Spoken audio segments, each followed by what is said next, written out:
மீண்டும் திரும்ப பெற்றதை அறிவித்தல். இப்போ நம்ம என்னெல்லாம் பெற்றுக்கொள்கிறோம், சுவிசேஷத்தை நம்ம ஏற்றுக்கொண்டதுனால நமக்கு நன்மைகள் என்னெல்லாம் பெற்றுக்கொள்கிறோம் அப்படின்னு பார்க்கும்போது, உடம்புக்கு என்னது, ஆவிக்கு என்னது, ஆத்மாவுக்கு என்னன்னு சொல்லி பிரித்து பார்க்குறோம். அதில் உடம்புடைய தன்மைகள், இப்போ உடம்புக்குடைய நன்மைகளை பார்க்க முன்னாடி உடம்புடைய தன்மைகளை பார்க்குறோம். ஒன்று மண்ணிலேருந்து ஆண்டவர் இந்த உடம்பை படைச்சதுனால மண்ணுக்கு போயிடும். ஆனால் இந்த உடம்பு மட்டும்தான் மனுஷன் கிடையாது. நம்ம மனுஷன் சொல்கிறது உடம்பு மட்டும் கிடையாது, உண்மையிலே உள்ளே இருக்கிற ஆவியும் ஆத்மாவும். ஒருவேளை ஆவியும் ஆத்மாவும் இல்லை அப்படின்னா எப்படி ஒரு ஆடு செத்தவொன்னே நம்ம அடித்து சாப்பிட சில நோயில் செத்த பொசிச்சிடும். இந்த மாதிரி அதோட கதை முடிஞ்சு ஒரு மிருகம் மாதிரி நம்முடைய வாழ்க்கை முடிஞ்சு போயிடும். ஆடு மாடுகளுக்கு என்ன இல்லை,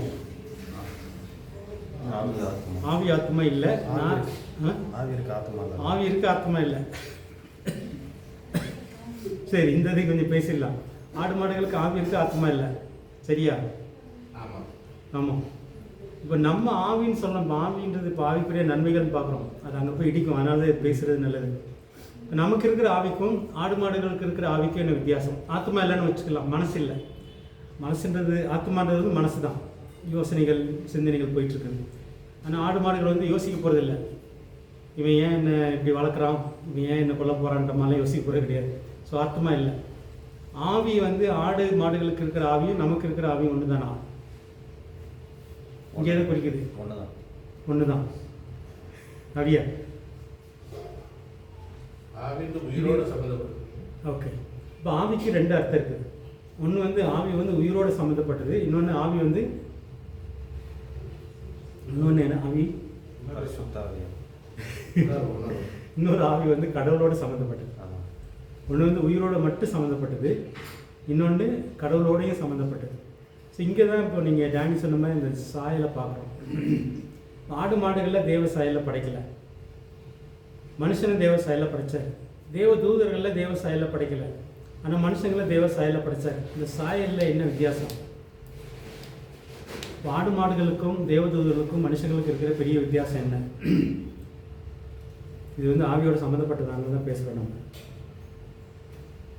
தேவதூதர்களும் தேவ சாயலில் படைக்கப்படல, ஆடு மாடுகளும் தேவ சாயலில் படைக்கப்படல, ஆனால் மனுஷன் தேவ சாயலில் படைக்கப்பட்டவன் அப்படின்னு சொல்கிறோம். என்ன வித்தியாசம்? எதை முக்கியப்படுத்துகிறோம்? இப்போ ஆடு மாடுகளுக்கு மனசு இருக்குது, மனசு இல்லை, ஆவி இருக்குது. தேவதூதர்களுக்கு மனசு இருக்குது, ஆவி இருக்குதா? உடல் மட்டும் இல்லை. ஆடு மாடுகளுக்கு மனசு இல்லை, இல்லை ஆத்மா இல்லை. தேவதூதர்களுக்கு மற்றெல்லாம் இருக்குது, உடல் மட்டும் இல்லை. புரிஞ்சுக்கோங்க. இப்போ மனுஷனுக்கு எது வித்தியாசம்? நம்ம எந்த சாயலில் படைக்கிறாரு, அவருடைய சாயல் போது எது வித்தியாசப்படுத்துறாரு? புரியுதா?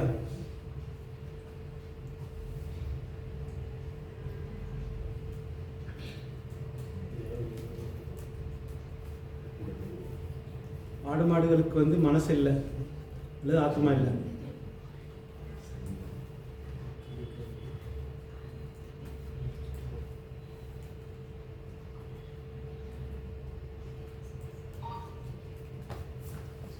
தேவதூதர்களுக்கு உடம்பு இல்லை.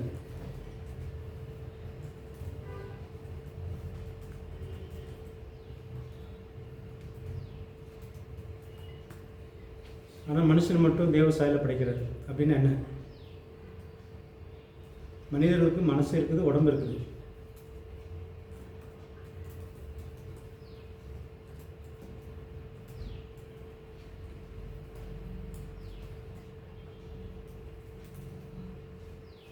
இங்கே ஆவியை முக்கியப்படுத்துகிறோம். மனசு ஆத்மாவை சேர்ந்து உடல் இருக்குது. ஆவின்றது ஒன்று உயிரை மட்டும் குறிக்கிறது. ஆவி அவன் உயிர் போயிடுச்சு, ஆவி பிரிஞ்சிருச்சுன்னு சொல்லுவோம்.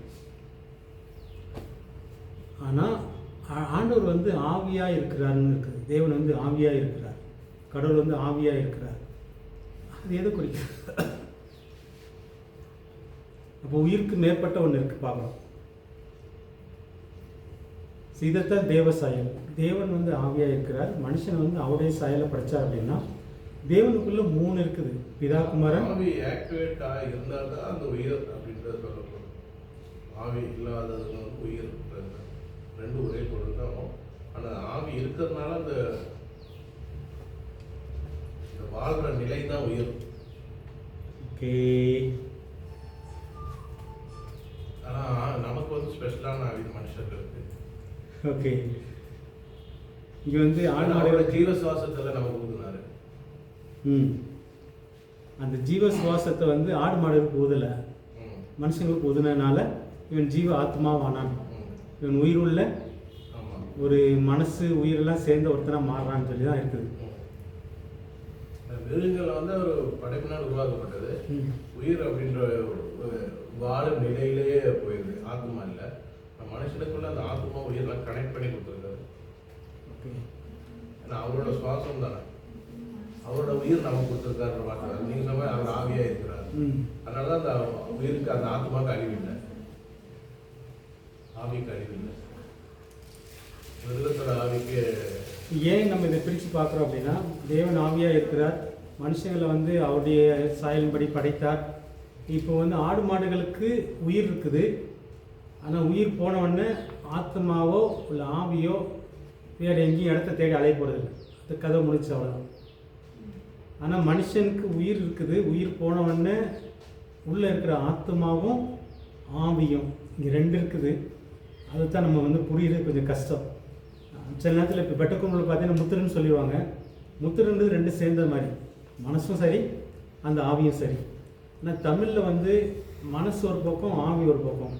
இப்போ வந்து உயிர் போயிடுச்சு, உயிர் போன உடனே இந்த இன்னொரு வசனம் சொல்லுது வந்து இந்த உயிர் வந்து தேவன் தந்த அவர் கொடுத்ததுனால அவர்கிட்ட போயிடுச்சு, இந்த மாதிரி சொல்லுவாங்க. அந்த உயிர் தானா இது, இல்லை இது அதோட கொஞ்சம் மேற்பட்டதா? ஆவின்னு சொல்கிறது வந்து வெறும் உயிர் மட்டும்தானா? ஆடு மாடுகளை பொறுத்தவரை வெறும் உயிர் மட்டும்தான். ஆனால் மனுஷங்களுக்கு உயிர் போயிடுச்சுங்கும் போது உடம்புல இருக்கிற உயிரும் போகுது, ஆனால் உள்ளே இருக்கிற ஆவியும் ஆத்மாவும், அந்த ஆவி தான் உயிர் மட்டுமா இல்லை அது சம்திங் ஸ்பெஷலாக? அது புரியுறத இப்போ கஷ்டப்படணும்.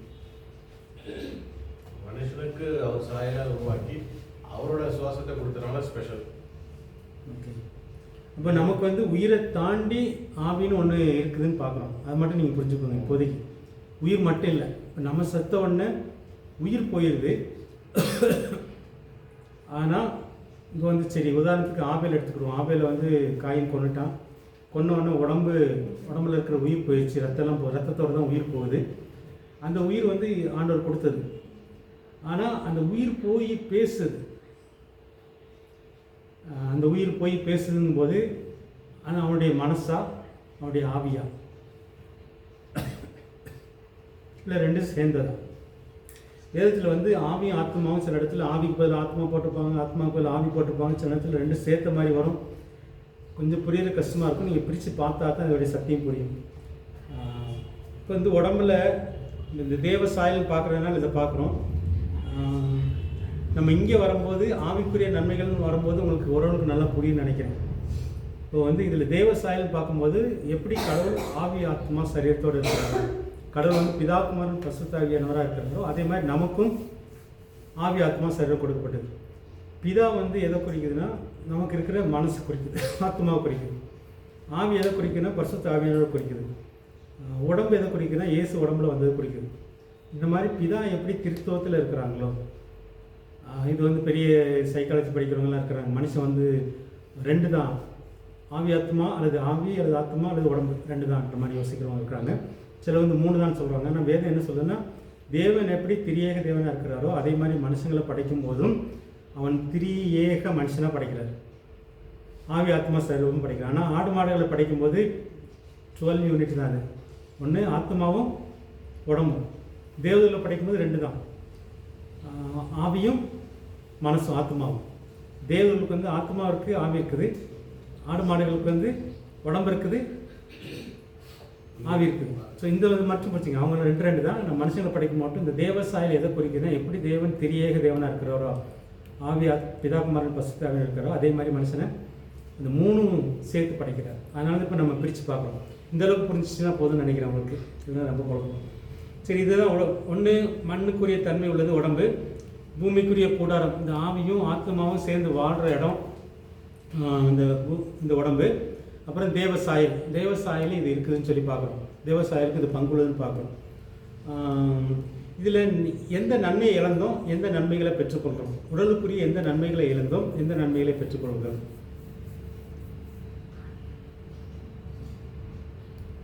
இன்னும் இது புரிஞ்சாதான் சொல்லுங்க.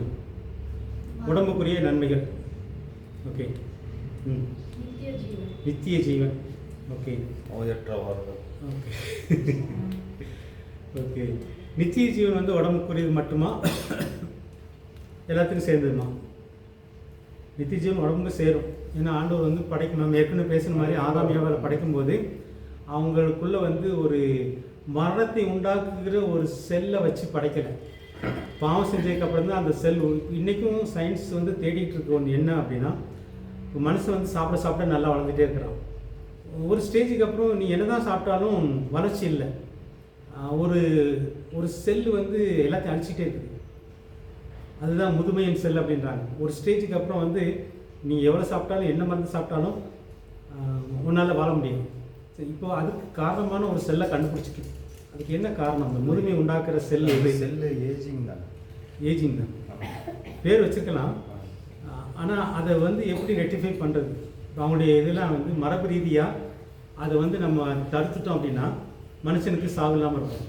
சயின்ஸ் ஒரு பக்கம் தேடிட்டு இருக்குது. அது முடியுமா முடியாதுன்றது அடுத்த கேள்வி. இப்போ நம்ம வேதத்தின்படி பார்க்கும்போது ஆதாம் ஏவாளை படைக்கும்போது இந்த செல்லோட படைக்கலை, முதுமை அடையும் செல் அல்லது முதுமையை உண்டாக்கும் ஒரு செல்லோட படைக்கலை. அவன் வந்து பாவம் செஞ்சதுக்கப்புறம் இது உள்ளே வருது. இதை வந்து மரணம் தான், பிசாசு மரணத்தின் அதிபதின்னு இருக்கு. ஆமாம். அதே மாதிரி சங்கீதம் 110 மரணம் இல்லாத ஜென்ரேஷன் அப்படின்னா பரிகரிக்கப்பட வேண்டிய கடைசி மரணம். ஓகே. அவனை காலில் போட்டு மிதிக்கும்போது தான் பிதா இயேசு கட்டளையிடுவார்னு சங்கீதம் 110 தாவீது சொன்ன தீர்க்கதரிசனம். ஓகே. அப்படின்னா நம்ம ராஜ்யத்தின் புத்திரராய் மாறுவது, ஏக சிந்தனை உள்ளவராக மாறுவது, அந்த நிலையை மனுஷன் அடையும் போது தான் அந்த மரணத்தை வந்து ஜெயிக்க முடியும். அது இரண்டாம் ஆதாமினால் உண்டான சகல, முதல் ஆதாமினால் உண்டான சகல பாவமும் அதனுடைய விளைவுகளும் இரண்டாம் ஆதாமினால் தீர்க்கப்பட்டிருக்கிற ரத்தத்தினால. ஸோ அந்த நிலையை நம்ம அடைவது தானே ஓகே அந்த பரிகரிக்கப்பட வேண்டிய கடைசி சத்துரு மரணம் அது தோற்கடிக்கிறது. ஓகே. அப்போதான் ராஜ்யத்தின் புத்திரன் அப்பதான் வெளிப்படுறாங்க. நம்ம நிறைய டீட்டெயிலாக தான் போகிறோம். இப்போ வந்து இந்த மண் சாயல் இருக்கிற உடம்பை விண் சாயலில் மாற்றுறன்றார். இயேசு வந்து நம்மளை மாதிரி சாயலில் வர்றாரு. அவர் வந்து தேவ சாயல் இருக்கிறாரு, ஆவியாக இருக்கிறாரு. அவர் வந்து மரியாள் வயிற்றில் வரும்போது மண் சாயலுக்குள்ளே அவர் வர்றாரு. சாகும்போது மண் சாயல், இந்த மண் சாயலில் தான் சாகுறாரு. ஆனால் அவருடைய உடம்பு வந்து மண் திங்க விடலாண்டவர். மண் திங்கிறதுக்கு முன்னாடியே உயிரோடு எழுப்புறாரு. உயிரோடு எழுப்பும்போது அவருக்கு என்ன சாயல் கிடைக்குது? மகிமையின் சாயல். அது விண் சாயல்னு சொல்லுவோம். எப்படி மண்ணுக்குரியவங்க, இப்போ நம்ம மண்ணுக்குரிய தன்மையோடு இருக்கிறோம், சாக போகிறோன்றது. ஒரு நாள் இயேசு வந்து விண்ணுக்குரியவர். விண்ணுன்னா என்னது? வானம், வானத்துக்குரியவர். இந்த வானவருடைய சாயலில் மாற்றப்படுவோன்றது தான். இப்போ வந்து மண் சாயல் இருக்கிற நம்ம ஒரு நாள் வானத்துக்குரிய சாயலில் மாற்றப்படும். இது உடம்புக்கு நடக்க போகிற ஒரு அதிசயம். அது இப்போ நடக்கலை. உடம்புக்குரிய இழந்த நன்மை அப்படின்னு பார்த்தீங்கன்னா, ஆதாம் ஏவாள் வந்து மண்ணுக்குரிய இதவனாக படைத்தாலும் அவனுக்குள்ளே இருக்கிற ஆவி ஆத்மாலாம் அவனுடைய சாயலை படைச்சதுனால சாவாமல் உள்ளவனாக படைத்தார். இப்போ வந்து கிட்டத்தட்ட வந்து ஆதாம் ஏவாளும் பூமியில் நடக்கிறதையும் பார்க்க முடியும், வான உலகத்தில் நடக்கிறதையும் பார்க்க முடியும். அந்த அளவுக்கு தான் ஆண்டவர் முதல்ல படைச்சார்ன்ற மாதிரி வேத ஆராய்ச்சிகள் சொல்கிறாங்க. அப்படின்னா என்ன அர்த்தம் அப்படின்னா, இந்த கண்ணும் திறந்துருக்குது, உள்ள ஆவிக்குரிய கண்ணுன்றது வந்து இன்னொரு உலகம் இருக்குது, கண்ணுக்கு தெரியாத உலகம். அந்த உலகத்தையும் அவங்களால பார்க்க முடிஞ்ச அளவுக்கு ஆண்டவர் படைத்தார். அந்த இழந்த நன்மையை திரும்ப கொடுக்குறார். ஸோ இது வந்து நம்ம உடம்பு எப்படி இருக்க போகுதுன்னு தெரியல. திரும்ப கிடைக்க போகிற உடம்பு வந்து இந்த மாதிரி இருக்கும். ஆதாம் ஏவாள் எப்படி முதல்ல படைத்தாலும் அந்த ஒரு உடலில் படைப்பார். இப்போ வந்து ஒரு உலகம் நமக்கு தெரியாமல் ஒரு உலகம் நமக்கு சுற்றி இருக்குது. ஆனால் அந்த உடம்புல இருக்கும்போது அந்த உலகத்தையும் நம்மளால் பார்க்க முடியும். ஸோ அப்படின்றது தான் விண் சாயல்னு சொல்லி பார்க்கணும். இதில் ஏதாவது சந்தேகம் இருக்குதா? இப்போ வந்து உடம்பு வந்து மண் சாயலுக்குள்ளே போயிடுச்சு சாபத்தினால, பாவத்தினால. ஆனால் இயேசு உயிர் தள்ளும்போது அவர் கிடைச்ச உடம்பு ஒன்று இருக்குது. அது வந்து விண் சாயல், அதாவது வானத்தின் சாயல். அந்த உடம்பு நமக்கு கிடைக்க போகுதுன்னு பார்க்குறோம். ஸோ இது வந்து கிடைச்ச நன்மை இல்லை, கிடைக்க போகிற நன்மை. எப்போ கிடைக்கும் அந்த உடம்பு? மரணத்துக்கு அப்புறம். மரணத்துக்கு அப்புறமா இயேசு வரும்போது தான் கிடைக்கும். இப்போ வந்து நம்ம அப்பா அம்மா தாத்தா பாட்டியெல்லாம் செத்து போயிட்டாங்க, ஆண்டவருக்குள்ள இயேசு நம்பி செத்து போனால் கூட அவங்க இயேசு கூட இருக்கிறாங்க, அவங்களுக்கு என்ன சாயல் கிடைக்கல? வின் சாயல் கிடைக்கல. அந்த ஆவி ஆத்மா மட்டும்தான் இயேசு கூட இருக்குது, அந்த உடம்பு இன்னும் கிடைக்கல. ஆனால் அவங்கள கூட்டிகிட்டு வருவார் இயேசு 2ஆம் வருகையில் வரும்போது, அவங்களுக்கும் கிடைக்கும் நமக்கும் கிடைக்கும். நம்ம அவங்க மேலேருந்து வருவாங்க, நம்ம கீழேருந்து போய் அந்த வின் சாயலில் நம்ம மறுரூபமாகும்னு சொல்கிறோம். ஸோ இது வந்து உடம்புக்கு கிடைக்க போகிற நன்மைன்னு சொல்லி பார்க்குறோம். மண் சாயல், வின் சாயல். அதுக்கப்புறம் பூமிக்குரிய கூடாரம் பலவீனமானது. இதுதான் இப்போ டேனி சொல்லும்போது சொன்ன, நம்ம பொதுவாக அணக்காரர்கள் இந்த வசனத்தை சொல்லுவாங்க, பொருந்தியல் உள்ளது. பூமிக்குரிய இது பலவீனமானதை நாங்கள் புதைக்கிறோம், இது பலமுள்ளதாக இருந்திருக்கும். சாவுக்குரியதை நாங்கள் புதைக்கிறோம், சாவாமை உள்ளதாக இருந்திருக்கும். ஸோ இந்த கூடாரம்னு பார்த்தீங்கன்னா பூமிக்குரிய கூடாரம் பலவீனமானது, சாவுக்குரியது. இதுக்கெல்லாம் வசனம் இருக்குது, நான் புக்கு போடும்போது சேர்த்து தரேன். பலவீனமானது, சாவுக்குரியது. அது வந்து நமக்கு கிடைக்க போகிற நன்மையில் ஒன்று. பலமுள்ள உடல், சாவாமை உள்ள உடல்.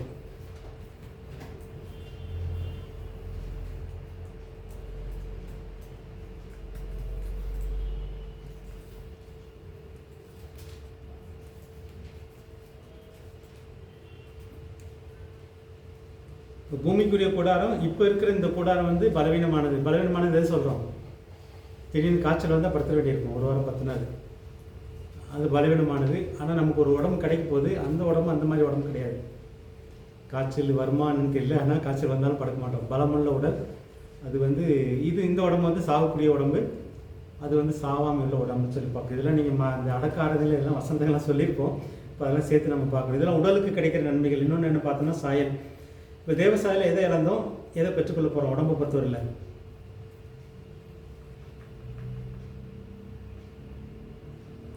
இந்த தேவ சாயல்னும் போது கொஞ்சம் நமக்கு இன்னும் டீப்பாக போகணும் அப்படின்னா, தேவன் வந்து ஆனா பெண்ணா, மனுஷங்களை ஏன் ஆனா பெண்ணா படைச்சார் அப்படின்றலாம் வரும். தேவ சாயலில் ஆதாம படைச்சார், அவர்களே ஆணும் பெண்ணுமாக படைத்தார். ஸோ ரெண்டும் மிக்ஸ் ஆனதான் தேவ சாயல். அதனால் நீங்கள் ஆண்டவர் வந்து அலின்னு சில கேட்டகரி கொண்டு போயிடுவாங்க, அலி கேட்டகரிக்கு. அந்த மாதிரிலாம் கிடையாது. இந்த தேவ சாயல் பார்க்கும்போது ஒரு சாயல் இருக்குது, அதை பிரித்து ஆண் பெண்ணாக படைக்கிறாரு ஆண்டவர். திரும்ப தேவ சாயலுக்கும் நம்ம போகும்போது இதெல்லாம் மாறிடும். இப்போ அதுலேருந்து பிரிஞ்சது தான் ஜாதி, மொழி, இது எல்லாமே நிறைய பிரிவினைகள் வருது. இந்த சாயெல்லாம் மாறி இதெல்லாம் வந்து ஒன்றாயிரும். நம்ம வந்து நமக்கு கிடைக்க போகிற உடல் வந்து ஆணா பெண்ணாலாம் சொல்ல முடியாது. ஆணுக்குரிய ஃபீலிங், பெண்ணுக்குரிய ஃபீலிங்லாம் இருக்க போகிறது கிடையாது. இது வந்து மனுஷனாக இருக்கிற வரைக்கும் தான் இந்த உடம்பு. நம்ம உயிர்த்ததில் வந்து நம்முடைய உடம்பு வந்து நமக்கு கிடைக்க போகிற உடம்புல வந்து அந்த தேவ சாயல் இருக்கிற உடம்பு. தேவனுக்கு எப்படி ஆண் பெண் அப்படின்ற வித்தியாசம் கிடையாதோ, அதே மாதிரி நமக்கும் ஆண் பெண் என்ற வித்தியாசம் இல்லாத ஒரு உடலுக்குள்ளே போக போகிறோம். இதை தான் உடலை பொறுத்தவரை தேவ சாயல் வச்சுக்கோங்க. ஸோ இந்த மாதிரி நமக்கு கிடைக்க போகிற நன்மைகள் நம்ம பார்க்குறோம். வேறு ஏதாவது இருக்குதா, இல்லை சந்தேகங்கள் ஏதாவது இருக்குதா? இப்போ நமக்கு இப்போ இருக்கிற உடம்புல ஆண் பெண் வித்தியாசம் தெரியும். சிலருக்கு வந்து குழப்பமும் இருக்குது, ஆனா பெண் அந்த குழப்பம். ஆனால் ஆணுக்கும் பெண்ணுக்கும் ஒரே RNA தான் இருக்குது. சயின்ஸ் படி பார்த்தா அந்த RNA மனுஷன் அப்படி 5 விரல் இருக்கணும், நகை இருக்கணும். இந்த ஸ்ட்ரக்சர் வந்து பார்த்தா RNA ஒன்றா இருக்கும். ஒரு குரோமோசோம் வித்தியாசத்தினால ஆண் பெண் மாறுறது. அதனால சொன்ன மாதிரி உடல் உறுப்புகள், சில உடல் உறுப்புகள் மாறுதுல்ல. இல்லை அதுதான் அது. ஆனால் RNA வந்து எல்லாருக்கும் ஒன்று தான். இப்போ அந்த ஊனமாக வர்றதெல்லாம் வந்துட்டு அந்த ஸ்ட்ரக்சர் வந்து ஏதோ அதில் அடிபட்டனால தான் அப்படி வர்றாங்க. மனுஷன்னா இப்படி தான், அது ஆண் பெண்ணும். இது வந்து இது எதுக்காக ஆண்டவர் இதை படைக்கிறாரு அப்படின்னா, மனுஷங்கள் வந்து இனவருத்தி உண்டாக்கணுன்றதுக்காக இந்த பிரிவை உண்டாக்கி அதெல்லாம் செய்கிறாரு. ஆனால் நம்ம அங்கே போனதுக்கப்புறம், அதாவது புதிய உடம்புல வந்து இன உற்பத்திக்கான தேவைகள்லாம் இல்லை. அங்கே வந்து இல்லாதனால வந்து அதெல்லாம் மாற்றிடுறாருன்றதை நம்ம புரிஞ்சுக்கிறோம். இங்கே இருக்கிற வரைக்கும் அது தேவை. ஆனால் நம்ம செத்ததுக்கப்புறம் இனவருத்திக்கான இதெல்லாம் தேவை. தேவதூருக்கு அது இல்லை, நமக்கும் இல்லாமல் ஆக்குறாரு. புதிய உடல் இதாக உருவாக்குனார், மனுஷனை படைச்சார் ஆதாரம். அதுக்கப்புறம் அந்த பொறுப்பு மனுஷங்கிட்ட கொடுக்குறாங்க. அதில் எக்ஸ்ட்ரா ஒரு ஃபீலிங் கொடுத்து படிக்க பெருகே சொன்னார். ஆனால் சயின்ஸ் படிப்பு தான் ஆணுக்கு பெண்ணுக்கு ஒரே RNA தான், குரோமோசோம் வித்தியாசத்தினால தான் மாறுபடுது. சரி, இதெல்லாம் நம்ம உடலுக்குரிய நன்மைகள் பார்க்குறோம். மண் சாயலில் இருக்கிற இந்த உடம்பு வின் சாயல் அல்லது மகிமையின் சாயலில் மாறப்போகுது. பூமிக்குரிய கூடாரம் வந்து இந்த உடம்பு வந்து பலவீனமானது, சாவுக்குரியது. இது பலம் உள்ளதாக மாறப்போகுது, சாவாமை உள்ளதாக மாறப்போகுது. அதுக்கப்புறம் இந்த உடம்புல வந்து ஆண் பெண்ணுன்ற வித்தியாசங்கள்லாம் இருக்கும், பல்வேறு வித்தியாசங்கள் இருக்கும். ஆனால் அந்த உடம்புல வந்து ஆண் பெண் வித்தியாசம் இல்லாதபடி தேவ சாயலில் நம்ம இருக்க போகிறோன்றது தான் உடலுக்குரிய நன்மைகள். இதில் வேறு ஏதாவது உங்களுக்கு சந்தேகம் இருக்குதா? இதுக்கு மேலே நம்ம பார்த்தீங்கன்னா ஆரோக்கியம். இந்த உடம்பு பலவீனமானு சொல்லும்போது நோய் வருது. நோய் வந்துச்சுன்னா இப்போ சுவிசேஷத்தை ஏற்றுக்கொள்ளாததுக்கு முன்னாடி அவங்க நமக்கு ஒரே வழி மருந்து தான். இல்லைன்னா வேற எங்கே போவாங்க நோய் வந்துச்சுன்னா? நோய் நொடி வந்தா ஆஸ்பத்திரி, ஒரே வழி ஆஸ்பத்திரி. வேற ஏதாவது இருக்குதா பழைய முறைப்படி? அதை மறந்துடக்கூடாது நீங்கள். வேறு இப்போ குடும்பரப்பத்துலேருந்து ஆஸ்பத்திரி ஃபஸ்ட்டு தேட மாட்டாங்க, ஃபஸ்ட்டு சாமி, அதாவது ஆவி கூப்பிட்டு கேட்கணும். அதனால் ஒன்று ஆஸ்பத்திரி இல்லைன்னா மற்ற வழிமுறைகள், அதாவது தேடி கண்டுபிடிக்கிறது. ஆனால் நம்ம சுவிசேஷத்தை ஏற்றுக்கொண்ட உடனே ஆஸ்பத்திரிக்கு போகலாம், எதுக்கு போகக்கூடாது? இந்த செத்த ஆவிகளை தேடுறதுக்கு பதில் தேவனை தேடணும். ரெண்டு வழியும் நமக்கு. சுவிசேஷத்தை ஏற்றுக்கொள்ளாததுக்கு முன்னாடி ஆஸ்பத்திரியும் மற்ற செத்த ஆவிகளையும் தேடி போகிறது தான் வழக்கம். அதனால் சுவிசேஷத்தை ஏற்றுக்கொண்டதுக்கப்புறம் ஆரோக்கியத்துக்காக சுகத்துக்காக ஆஸ்பத்திரிக்கு போகிற தப்பு இல்லை, ஆனால் தேவனை தேடணும். அதில் நமக்கு இயேசுடைய தழும்புகள் இருக்குது, ஆண்டோடைய வசனங்கள் இருக்குது, யெகோவா ராஃபான்ற நாமம் இருக்குன்னு சொல்லி பார்க்குறோம். ஸோ இந்த இதுக்குள்ளே நம்ம வரோம். ஸோ பழைய வாழ்க்கை எப்படி? சுவிசேஷத்தை ஏற்றுக்கொள்ளாததுக்கு முன்னாடி உள்ள வாழ்க்கை, சுவிசேஷத்தை ஏற்றுக்கொண்டதுக்கப்புறம். இதில் நீங்கள் விசுவாசம் வளர்ந்துச்சு அப்படின்னா நிறைய பணச்செலவுகளை குறைச்சிடலாம். விசுவாசம் வளர்கிற வரைக்கும் பணச்செலவு இருக்கும், ஆஸ்பத்திரி செலவு, அரசியல்கள் இருக்கும். அதில் எந்த அளவுக்கு நமக்கு விசுவாசம் வளருதோ அந்தளவுக்கு நம்ம பணச்செலவுகள் இல்லாமல், பயம் இல்லாமல். ஆஸ்பத்திரி போகலாம், தப்பு கிடையாது, போனாலும் பயங்கள் இருக்கும். ஏன்னா டாக்டரும் பயமுறுத்திட்டே இருப்பாங்க, உனக்கு இது இப்படி இருக்காது அப்படி இருக்குது. அவங்க நேச்சுரல் தான் சொல்கிறாங்க, ஆனால் அதை எதை வச்சு மேற்கொள்ளணும்? விசுவாசத்தினால, வசனத்தினால மேற்கொள்ளும் போது, ஆஸ்பத்திரிக்கு போகும்போது பயம் கொஞ்சம் கூடுமா இருக்கும். அதை வந்து வசனத்தின் மூலமாக நம்ம மேற்கொள்ளும் போது சுகம் கிடைக்குது. விசுவாசம் வளர்ந்துச்சு அப்படின்னா செலவுகள்லாம் குறையுதுன்னு பார்க்குறோம். இது ஒரு நன்மை. அதாவது பலவீனமான உடல் தான் இது, சாவுக்குரிய உடல் தான் இது. இதில் வியாதி வரும், பிரச்சனை வரும். பழைய முறையில் வந்து மருத்துவரை தேடி இருப்போம், ஆவிகளை செத்த ஆவிகளை தேடி இருப்போம். புதிய இதில் வந்து தேவனை முக்கியமாக தேடுவோம். அதுக்கப்புறம் மருத்துவரை தேடுறது தப்பு கிடையாது, காசு இருந்துச்சுன்னா போகிறது தப்பு கிடையாது. ஆனால் அதை விட விசுவாசத்தில் வளரும்போது நமக்கு பணச்செலவுகள் குறையும்.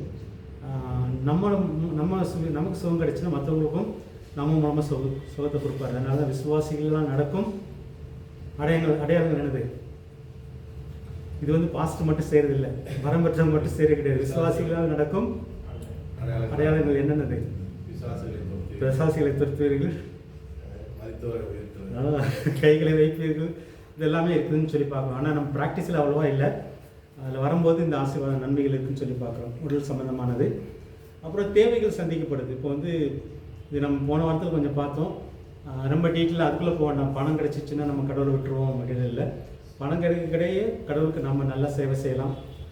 ஃபஸ்ட்டு நம்முடைய தேவைகள் சந்திக்க போகணும். தேவைகள் சந்திக்கப்படுறது தான் நம்மளுடைய தேவன் இருக்கிறாங்க. அவருடைய நாமம் யெகோவா ஈரே. எப்படி நோயாளிக்கு தேவனுடைய நாமம் யெகோவா ராஃபாவோ, அதே மாதிரி தேவை உள்ளவங்களுக்கு தேவனுடைய நாமம் ஈரே, யெகோவா ஈரே. அப்போ வந்து என்ன தேவை வந்தாலும் முதல்ல அவற்றை கேட்கணும். தேவைகளை சந்திக்கிற தேவன் சொல்லி பார்க்குறோம். இந்த உடம்புல வந்து பல தேவைகள் நமக்கு வந்து ஆரோக்கியம் ஒன்று. அப்புறம் இந்த உடலை போஷிக்கிறதுக்கு வந்து நமக்கு பல தேவைகள் இருக்குது. சாப்பிட்ணும், சாப்பாட்டுக்குரிய தேவைகள். நம்ம தனியாக இருந்தாலும் நம்ம உடம்பு மட்டும், மனைவி ஆச்சுன்னா மனைவி கணவனை சேர்த்து, பிள்ளைகள் ஆச்சுன்னா அவங்களே சேர்த்து, இந்த தேவைகள் கூடுது சரீரத்தில். ஸோ இதுக்கும் அவர் தேவனாக இருக்கிறார். இதுக்கு முதல்ல நம்ம பல வழி வச்சுருக்கணும். எப்படி உடம்புல காய்ச்சல் வந்தோடனே இதுக்கு தேடி போகிறோம், ஒன்று மருத்துவரை தேடி போகிறோம், இன்னொன்று செத்தாவியில் போகிறோம். ஆனால் இங்கே வந்து தேவை வரணுன்றவொன்னே ஒன்று முதல்ல தேவனை தான் தேடணும். அடுத்து பொதுவாக எங்கே போவோம் அப்படின்னா கடன் வாங்க போவோம், அல்லது மனுஷங்களை தேடுவோம். ஸோ அந்த மாதிரி பல காரியங்கள் இருக்குது. அதுலேயும் மாற்றங்கள் ஏற்படும்னு சொல்லி பார்க்குறோம். கடனுக்குள்ளே போகாமல், மனுஷங்களை தேடி போகாமல், தேவனே எனக்கு இந்த தேவை இருக்குது, உங்கள் பேர் யெகோவா ஈரே தானே, தேவைகளை சந்திக்கிறவர் தானே, என் தேவையை சந்திங்கன்னு சொல்லி அவர்கிட்ட கேட்கும்போது நிச்சயம் அவர் தேவைகளை சந்திப்பார். ஸோ இதுலேயும் நமக்கு ப்ராக்டிஸ் வேணும். எப்படி வியாதியிலையும் தெய்வீக சுகத்தில் ப்ராக்டிஸ் வேணும். தேவைகளை சந்திக்கப்படுறதுலையும் தேவன்கிட்ட கேட்கணும். இப்போ உடம்புல பலன் இல்லை வந்து வேலை கிடைக்கல, எல்லாத்துக்கும் கேட்கணும். ஏன் ஒரு வாரம் எனக்கு வேலை இல்லாமல் இருக்கு ஆண்டவரே, எனக்கு கொஞ்சம் வேலை கொடுத்தா தான் வீட்டில் இந்த தேவையை சந்திக்க முடியும், எனக்கு வேலை கொடுங்க. ஆண்டவர் வந்து பணத்தை மேலேருந்து போட மாட்டார், வேலை கொடுப்பார் சில நேரத்தில்.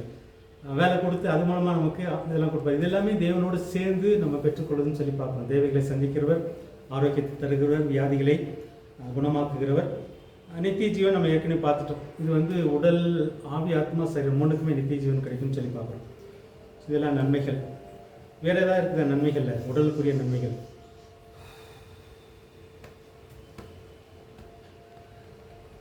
எப்படி சரீர சுகத்துக்கும் விசுவாசம் தேவையோ அதே மாதிரி தேவைகள் சந்திக்கப்படுறதுக்கும் விசுவாசம் வேணும். இப்போ வந்து ஆபிரகாம் வந்து இந்த யெகோவா ஈரே பேர் எங்கே வந்து பார்த்துக்கோங்க. ஆபிரகாம் வந்து ஈசாக்கு பலி சொல்லி கூப்பிட்றாரு, ஆண்டவர் கூட்டிகிட்டு போகிறாரு. போகும்போது ஈசாக்கு கேட்குறான், இந்த மாதிரி நம்ம போகிறோம், நம்ம கையில் நெருப்பு இருக்குது, கத்தி இருக்குது, விறகு இருக்குது, பலி கொடுக்குறதுக்கு எல்லாம் இருக்குது, ஆடு எங்கேன்னு கேட்கும்போது ஆபிரகாம் என்ன சொல்கிறாரு? கர்த்தர் பார்த்துக்கொள்ளும். அது வந்து அவர் பார்த்துக்குவார் அப்படின்ற மாதிரி. அந்த விசுவாசம் தான் அங்கே ஆட்டை பார்க்க வச்சிச்சு. மலையில் போகும்போது கத்தி ஓங்கினார், சரி. இவர் இந்த சொல்லார் பாருங்க, இந்த விசுவாசம். ஒருவேளை ஆண்டவர் பார்த்துக்குவான்னு சொல்லாமல், ஐயோ மகனே உன்னைத்தானே கொடுக்க போகிறேன்னு சொல்லியிருப்பாருன்னா மகன் தான் போயிருப்பான். இந்த விசுவாசத்தில் ரொம்ப முக்கியமானது. நமக்கு வந்து சோதனை வரும், கஷ்டம் வரும், ஆனால் அங்கே வந்து விசுவாச வார்த்தைகளை பேசணும். விசுவாச வார்த்தையில் பேசுகிறதுக்கு சின்ன விஷயத்தில் அவர் அனுபவிச்சிருக்கணும். அப்படி தான் பெரிய விஷயங்கள் நமக்கு கிடைக்கும். எனக்கு ஒரு 1000 ரூபா தேவையில்லை, ஆண்டவர் நான் பார்த்துருக்கணும், ஆண்டவருக்கு வேலையை கொடுத்துருக்கணும், அல்லது யாராவது மூலமாக உதவி செஞ்சுருக்கணும்.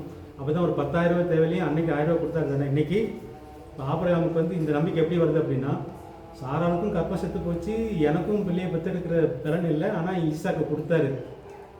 அந்த ஆண்டவர் கேட்குறாரு, அப்போ அவர் பார்த்துப்பாரு. ஸோ அந்த மாதிரி நம்ம ஏற்கனவே ருசி பார்த்து, சின்ன ருசி பார்த்து இருக்கணும். தேவைகளை சந்திக்கப்பட்ட அதை நினச்சி அடுத்த தேவைகள் வரும்போதெல்லாம், அன்னைக்கு நீங்கள் இன்னைக்கு கொடுத்தீங்க, அன்னைக்கு 1000 ரூபா தேவைப்படுச்சு, நீங்கள் கொடுத்தீங்க, இன்றைக்கி எனக்கு 2000 ரூபா தேவை, நீங்கள் கொடுப்பீங்க அப்படின்னு சொல்லணும்.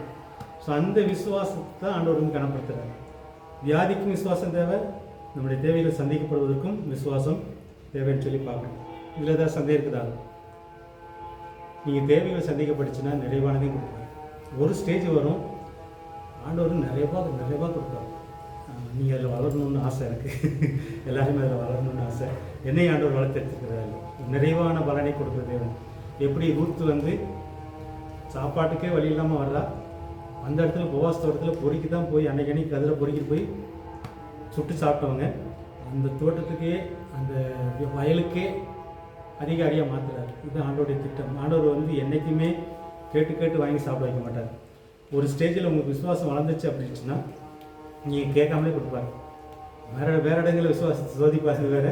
ஆனால் நீங்கள் கேட்காமலே பொருளாதாரத்தை பொறுத்தவரை வந்து நிறைவான பலன் நம்ம காட்ட வச்சுருக்காரு. அதனால தான் ஆபிரகாமை எக்ஸாம்பிளாக நம்ம காட்டுறாரு. ஆபிரகாமின் ஆசீர்வாதம் ஏன் சொல்கிறாரு அப்படின்னா, ஆபிரகாம் எப்படி நான் இடம் கொள்ளாமல் ஆசீர்வதிக்கணும், அது மாதிரி உங்களை ஆசீர்வதிக்கும். ஆனால் விசுவாச சோதனைகள் இருக்கும். அது வந்து வியாதியின் சோதனையாக இருக்கும், தேவைகளின் சோதனையாக இருக்கும். அது நம்ம விசுவாசத்தை நம்ம காட்டும்போது நிச்சயம் அதை பார்க்கலாம்னு சொல்லி பார்க்குறோம். ஸோ இது வந்து உடலுக்குரிய நன்மைகள். அதோட சேர்த்து நான் விசுவாசத்தை பேசிட்டே வேறு வழி இல்லை. வேறு எதாவது இருக்குதா கேட்க விரும்புகிறீங்களா? முக்கியமாக 2 தான். வியாதியில் நமக்கு ஒரு சுகம், தேவைகள் சந்திக்கப்படணும். அதுக்கப்புறம் நமக்கு ஆண்டு நிறைய கொடுத்தா நிறைய செய்யலாம். ஆண்டவருக்காக நம்ம நிறைய செய்யப்படும். அது வேறு விஷயம் அடுத்தது. சரி, ஆவிக்குரிய நன்மைகள் பார்க்கலாமா, ஆத்துமாவுக்குரிய நன்மைகள் பார்க்கலாமா? அடுத்தது இந்த 2 பார்த்துட்டு முடிக்கலாம். ஆவிக்குரிய நன்மைகள். சரி, ஆவின்றது நம்ம ஏற்கனவே பார்த்தோம். ஒன்று உயிர். இப்போ வந்து ஆடு மாடுகளுக்கும் ஆவி இருக்குது, அது பிரிஞ்சிருது, உயிர்ன்றோம். மனுஷனுக்கு உயிர் இருக்குது, உயிர் பிரியுது. அது மட்டும் இல்லை, எக்ஸ்ட்ரா ஒன்று இருக்குது. ஒரு தேவ சாயலில் ஒன்று உள்ளே வந்திருக்குது. தேவன் ஆவியாக இருக்கிறார். அவர் வந்து ஊதும் போது அந்த சாயல் நமக்குள்ளே வந்துருச்சு. அதைத்தான் வந்து நமக்குள்ளே இருக்கிற ஒரு ஸ்பெஷல் ஆவின்னு சொல்லி பார்க்கணும். இப்போ மனுஷனை 3ஆக பார்க்கும்போது 3ல் ஒரு பங்கு ஆவி, 3ல் ஒரு பங்கு உடம்பு, 3ல் ஒரு பங்கு மனசுன்னு சொல்லி பார்க்குறோம். ஸோ இந்த ஆவி சுவிசேஷத்தை ஏற்றுக்கொள்ளாததுக்கு முன்னாடி எப்படி இருந்துச்சு, ஏற்றுக்கொண்டதுக்கப்புறம் எப்படி இருக்குது? முதல்ல பொதுவாக பேசலாம், அதுக்கப்புறம் நன்மை உங்களை போகலாம். இயேசு ஏற்றுக்கொள்ளாததுக்கு முன்னாடி நமக்குள்ளே இருக்கிற 3ல் ஒரு பங்கு எப்படி இருந்துச்சு அந்த ஆவி? அது வெறும் உயிர் மட்டும் இல்லை. உயிரை பற்றி மட்டும் நம்ம பேசலை. உயிர் அப்படியே தான் இருக்குது. நம்ம இயேசு ஏற்றுக்கொள்ளாததுக்கு முன்னாடி உயிர் அப்படி தான் இருக்குது. இயேசு ஏற்றுக்கொண்டதுக்கப்புறம் உயிர் அப்படியே தான் இருக்குது. உடம்புல ஓடுற உயிர். உயிர் எங்கே இருக்குது? ரத்தத்தில் இருக்குது. ரத்தத்தில் எப்படி இருக்குது உயிர்? பார்க்க முடியுமா? சரி, உடம்புக்குள்ள இருக்கிற உயிர் ரத்தத்தில் இருக்குது. சரி, அதான் பேசுகிறேன். உடம்புக்குள்ள உயிர் பார்த்தோம், ஆவிக்குரிய உயிர். அதுலேயும் ஒரு சயின்ஸ் இருக்குன்னா ஒரு 5 மாலிகுல் இருக்கு. ஓகே, ஒவ்வொரு செல்லையும் அதுதான் வந்து காற்றை இழுத்துட்டு போகும் எல்லா திசைக்கும். Okay. ஆக்சிஜன் இழுத்துட்டு போய் கெட்ட ஆக்சிஜன் லஞ்சு ரத்தத்துக்குள்ளேயும் ஆவி காற்று. இப்போ வந்து உடம்புக்குரிய உயிரை பற்றி பேசுகிறோம். இந்த உடம்புக்குரிய உயிர் வந்து ரத்தத்தில் தான் இருக்குது. அந்த உயிர் எப்படி இருக்குன்னா, அந்த ரத்தத்தில் அந்த ஆக்சிஜன் வந்து அந்த காற்று நம்ம மூச்சு உள்ள இழுத்து விட பாருங்க. இந்த இழுத்து விடுறதுல ஆக்சிஜனை பிரித்து அது லங்ஸ் ஒன்று செய்து ஆக்சிஜனை வந்து பிரித்து ரத்தத்தில் கொடுக்குது. அந்த ரத்தம் வந்து ஒவ்வொரு செல்லுக்கும் கொண்டு வரணும். இப்போ வந்து நான் இதை கட்டிடுறேன், இந்த இடத்துல கட்டிடுறேன் அப்படின்னா ரத்தம் இங்கே வராது. ரத்தம் வரல அப்படின்னா அந்த காற்று வராது. காற்று வரலன்னா இந்த பகுதி செத்துரும். நான் எங்கே கட்டுறோமோ அதுக்கு இந்த பக்கம் உள்ளது செத்துரும். இதே மாதிரி இப்போ தற்கொலை பண்ணுறவங்க இங்கே கழுத்து கயிறை கட்டுறாங்க. கயிறை கட்டும் போது ஏன் சாகுறாங்க? மூளைக்கு. ஏன்னா மூளைக்கு போகலை, இந்த கனெக்ஷன் கட் ஆகிடுது. இந்த ரத்த ஓட்டம் போகலை, ரத்த ஓட்டத்தில் தான் உயிர் போகணும், அந்த ஆக்சிஜன் போகணும், அது கட் ஆகிடும். ஸோ வந்து உடம்புல இருக்கிற உயிர் வந்து ரத்தத்தில் இருக்குது, ரத்தத்தில் ஆக்சிஜனை கொண்டு போகிறதான்னு சொல்லி பார்க்குறோம். இப்போ நம்ம பேசுகிறது ஆவிக்குரிய உயிர். இப்போ ஆவிக்குரிய வாழ்க்கை இந்த ஆவி எப்படி இருந்துச்சுன்னு கேட்கணும். மாற என்னன்னு சொன்னேன், இந்த ஆவி எப்படி இருந்துச்சு. இது ஆவிக்குரிய உயிர்னு ஒன்று இருக்குது, உடம்புக்குரிய உயிர்னு ஒன்று இருக்குது. இது நம்ம ஏற்கனவே நம்ம பார்த்துருக்குறோம். இந்த ஆவி வந்து எப்படி இருந்துச்சு அப்படின்னா செத்து போய் இருந்துச்சுன்னு சொல்கிறோம். இயேசுவை ஏற்றுக்கொள்ளாததுக்கு முன்னாடி, சுவிசேஷத்தை ஏற்றுக்கொள்ளாததுக்கு முன்னாடி நமக்குள்ள ஆவி இருக்க தான் செய்யுது. அந்த ஆவி செத்து போய் இருந்துச்சு. நீங்கள் புதிய ஏற்பாட்டில் கலாத்தியர் எபேசியரெல்லாம் வாசிக்கும் போது பவுல் எழுதுறார், விளக்கி எழுதுறாரு. ஏன் செத்து போய் இருந்துச்சுன்னு சொல்கிறோம்? கனெக்ஷன் கட் ஆகுது. ரத்த ஓட்டம் கட்டாகிற பகுதி வந்து மறிச்சதால சுற்று போகுது. நமக்கும் அந்த ஆவி வந்து உயிர் கொடுக்குறது அந்த ஆண்டவர் தான் அந்த சுவாசத்தை உயிர்ப்பிக்கிறாரு. ஸோ அவருடைய அந்த கனெக்ஷன் இல்லைன்னா அது வந்து செத்ததெல்லாம் பசுத்தாவியானவரோட நமக்குள்ள இல்லைனாலே நம்ம ஓகே. இங்கே வந்து பரிசுத்தாவியை பற்றி பேசுகிறோம், ஆண்டவர் ஊதுனை பற்றி பேசுகிறோம். இப்போ வந்து ஆதாமுக்குள்ளே ஆண்டவர் ஊதும்போது ஆதாமுக்குள்ளே வந்து காற்றை ஊதுறாரு. காற்றை ஊதும்போது 2 உயிர் உள்ளே போகுதுன்னு பார்த்துக்கோங்க. அவன் ஜீவாத்மாக மாறினான். ஊதும் பொழுது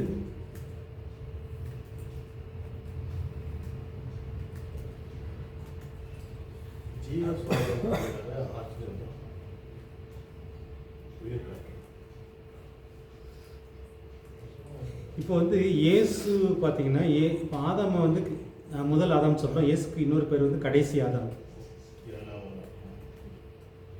2ஆம் ஆதாம் சொல்ல முடியாது. ஏன் சொல்ல முடியாது?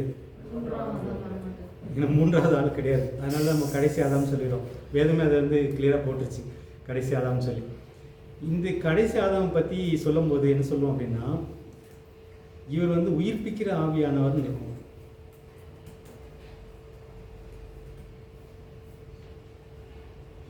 இப்போ முதல் ஆதாம் வந்து ஜீவாத்மா, இந்த கடைசி ஆதாம் இயேசு வந்து உயிர்ப்பிக்கிற ஆவி. இங்கே புரியுது அவங்க இந்த ஆத்மா ஆவிக்கு ஒரு இது வந்து ஒரு கனெக்ஷன் வரும். இப்போ வந்து ஆதாமுக்குள்ளே இந்த காற்றை ஊதும் போது இந்த உயிரும் போகுது, உடம்பு இந்த மண்ணுக்கு வந்து உயிர் வந்துடுது. அது மாத்திரம் இல்லை, அவரோட பேசுறதுக்கு ஒரு தொடர்பு ஏற்படுது. ஆதாம் ஏவாள் வந்து இப்போ நானும் ரிச்சர்ட் வந்து ஒரு 1000 கிலோமீட்டர் தூரத்தில் இருக்கிறோம் அப்படின்னா 2 பேரும் கம்யூனிகேட் பண்ணணும்னா என்ன வேணும்? மொபைல் வேணும். இப்போதைக்கு மொபைல் வேணும். ஸோ அந்த மாதிரி ஆதாமுக்கும் ஆண்டவருக்கும் இடையில வந்து ஒரு கனெக்ஷனும் ஏற்படுது. இதைத்தான் ஸ்பெஷல் ஆவின்றோம். இது ஸ்பெஷல் ஆத்மா இல்லை ஆவின்றோம். இங்கே வந்து ஆவியை பற்றி சொல்லலை, ஆத்மாவுக்கும் உயிர் கிடைக்குது, ஆவிக்கும் உயிர் கிடைக்குதுன்றான். ஜீவ ஆத்மா ஜீவ ஆவின்ற மாதிரி. இது வந்து மிஸ் ஆகிறத பார்க்குறோம். இந்த ஆவி மிஸ் ஆகுது. எங்கே மிஸ் ஆகுதுன்னு சொல்லி பார்க்குறோம் ஆதாம்கிட்ட. இந்த ஆவி வந்து உயிருள்ள ஆவி இல்லை ஆவிக்கு வந்து செத்த ஆவின்றது தான் இப்போ நம்ம பேசுகிறோம். நம்ம ஏற்கனவே பேசுன மாதிரி ஆதாம் ஏவாளும் தேவனோடு நேரடியாக பேசுகிற மாதிரி இருந்தாங்க. ஸோ அவங்களுக்குள்ளே இந்த கம்யூனிகேஷன் பண்ணுறதுக்குரிய ஒரு இது இருந்துச்சுன்னு சொல்லி பார்க்குறோம் பாவத்தில் விழுகிறதுக்கு முன்னாடி. ஸோ அதைத்தான் உயிருள்ள அந்த ஆவிக்கு வந்து உயிர் இருக்குன்றத பார்க்குறோம். அந்த ஆவிக்கு உயிர் எப்போ போச்சு? இதை புசிக்கும் நாளில் சாகவே சாவாய். அப்போ எதுக்கு உயிர் முதல்ல போச்சு? இது ஏற்கனவே பேசினா திரும்ப பேசுகிறோம். ஆவிக்கு உயிர் போயிடுச்சு. அந்த ஆவிக்கு உயிர் போயிடுச்சுன்னு எது சொல்ல அப்படின்னா, அதுக்கப்புறம் கடவுளை பார்க்குறதுக்கு பயப்படுறாங்க. கடவுள் வந்து வெக்கப்படுறாங்க, ஒழிகிறாங்க. ஸோ இந்த ஆவியில் இந்த கனெக்ஷன் அங்கேயே போயிருக்கு. சாப்பிட்ட உடனே போயிருக்கு. சாப்பிட்ற வரைக்கும் ஆண்டவர் எப்போ வருவார் நம்ம பேசலான்ற மாதிரி இருந்துச்சு. ஆனால் பாவம் செஞ்ச உடனே அவர் பார்த்தா பயம், வெட்கம், ஒளிகிறது.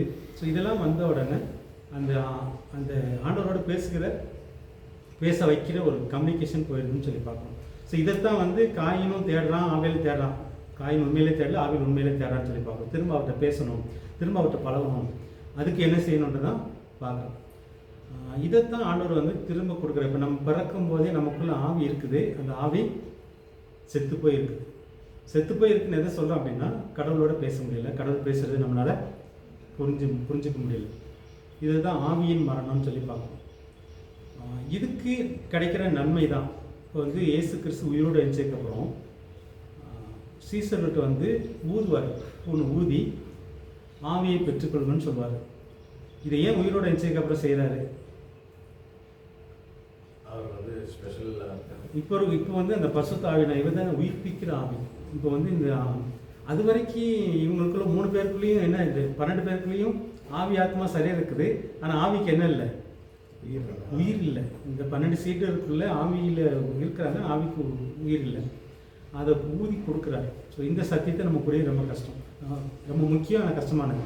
இப்போ இயேசுவை நம்ம ஏற்றுக்கொள்ளும் பொழுது இந்த ஆவிக்கு உயிர் வருது, உள்ளே இருக்கிற ஆவிக்கு உயிர் வருது. அதன் மூலமாக நம்ம தேவன்கிட்ட பேசலாம், தேவன் பேசுகிறத கேட்கலாம், தேவனோட பழகணும்னு ஒரு ஆசை வரும்.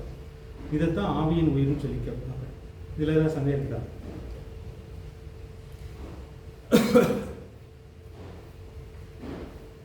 இப்போ ஆவிக்கு உயிர் வந்துருச்சு, சுவிசேஷத்தை ஏற்றுக்கொண்டோம், இயேசுவை ஏற்றுக்கொண்டோம், இயேசு மூலமாக தான் உயிர் கிடைக்கும். அதனால அவருக்கு பேர் என்ன பேர்? உயிர்ப்பிக்கும் ஆவி. ஆதாம் வந்து ஜீவாத்மா. இந்த இயேசுவை ஏற்றுக்கொள்ளாமல் எவனுக்குள்ளேயும் இந்த உயிர் வரப்போகிறது கிடையாது. எவனும் கடவுளோட பேச முடியாது, கடவுள்கிட்டேருந்து கேட்க முடியாது. சொல்லுவாங்க நிறைய பேர், ஆனால் இயேசு தான் காரணம். அந்த இயேசு தான் நம்மளை வந்து உயிர்ப்பிக்கிறார். அந்த ஆவியை வந்து உள்ளே இருக்கிற ஆவியை உயிர்ப்பித்து கடவுளோட பேச வைக்கிறாரு, பிதாவோட பழக வைக்கிறாருன்னு சொல்லி பார்க்கணும். இதுதான் ஆவிக்குரிய நன்மையில் முதல் நன்மை. அடுத்த நன்மை, உங்கள் எல்லாருக்கும் இந்த நன்மை கிடைச்சிருக்குன்னு நினைக்கிறேன். ஆவியின் கனிகள். இப்போ கனிகள்னா எதை சொல்கிறோம்? நம்ம போன வாரத்தில் பார்த்தோம்.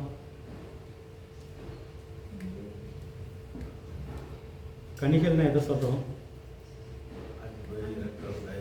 ஓகே ஓகே, இது யாரோடது, எப்படி கிடைக்குது நமக்கு? அதனால தான் தேவன் ஆவியாக இருக்கிறார் அப்படின்னா, இது எல்லாம் ஆவியின் குணாதிசயங்கள். இந்த ஆவியாக இருக்கிற கடவுளுடைய குணாதிசயத்தில் ஒன்று அன்பு, சந்தோஷம், சமாதானம், நீடிய பொறுமை, தயவு, நற்குணம், விசுவாசம், சாந்தம், இச்சையடக்கம். இது எல்லாமே வந்து தேவனுடைய குணாதிசயம். தேவன் ஆவியாக இருக்கிறார், அந்த ஆவியானவருக்குரிய குணாதிசயங்கள். அந்த குணாதிசயத்தை வந்து நமக்கு கொடுக்குறாரு. எப்படி நம்ம சின்ன குழந்தையா பிறக்கும்போது அப்பா அம்மா இருப்போம், அம்மா இருப்போம், தாத்தம்மா இருப்போம், மாமம்மா இருப்போம். இப்படி வளர வளர வளர அந்த சாயல் பெருசாக தெரியும் நமக்கு. கிளியராக அப்பா அம்மா தாத்தா பாட்டின்ற சாயல் தெரியும். அதே மாதிரி தான் இப்போ நம்ம ஆவியில் பிறந்துட்டோம். அதில் வளர வளர வளர இந்த குணங்கள்லாம் நமக்குள்ளே வரணும். நிறைய சபைகள் கவனம் செலுத்துறதில்லை. நான் செலுத்தும் போது இந்த தேவ சாயல் நமக்குள்ளே உருவாகுதுன்னு சொல்லி பார்க்குறாரு. எங்கே உருவாகுதுன்னா ஆவியில் உருவாகுது. இந்த ஆவி தான் நமக்கு ரொம்ப முக்கியம். இப்போ மறுபடி பிறந்ததுக்கப்புறம் உடம்பு செகண்டரி. பிறக்கிற வரைக்கும் உடம்பு முக்கியமாக நினச்சிருப்போம். ஆவியில் பிறந்ததுக்கப்புறம், அதனால் மறுபடி பிறந்ததுக்கப்புறம் இந்த ஆவியில் வாழணும், ஆவி டாமினேட் பண்ணணும்னு சொல்லுவோம். இப்போ உடம்புலேருந்து ஃபீலிங் வரும். உடம்புலேருந்து ஃபீலிங் எப்படியெல்லாம் வருது?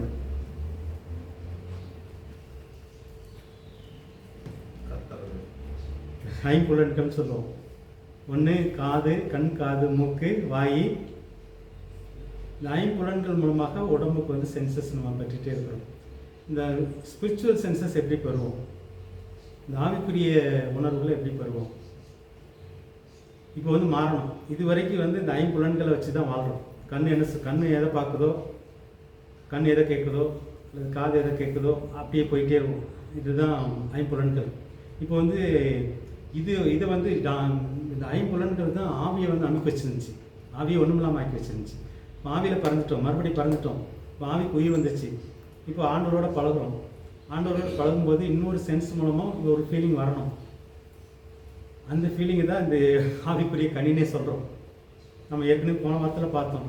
அன்புன்றது வந்து இப்போ எனக்கு வந்து 2 பொம்பளை பிள்ளைங்க இருக்கிறாங்க, மனைவி இருக்கிறாங்க. மனைவி காட்டுற அன்பு ஒன்று இருக்குது, பிள்ளைங்கிட்ட காட்டுற அன்பு ஒன்று இருக்குது. ஆனால் இந்த அன்பு எதை பற்றி சொல்லுது? அந்த அன்பு கிடையாது. அது வந்து உடல் மூலமாக கிடைக்கிறது அன்பு. அந்த அன்பு தேவை, அது வேண்டாம்னு சொல்ல. இந்த அன்பு இதை குறிக்குது.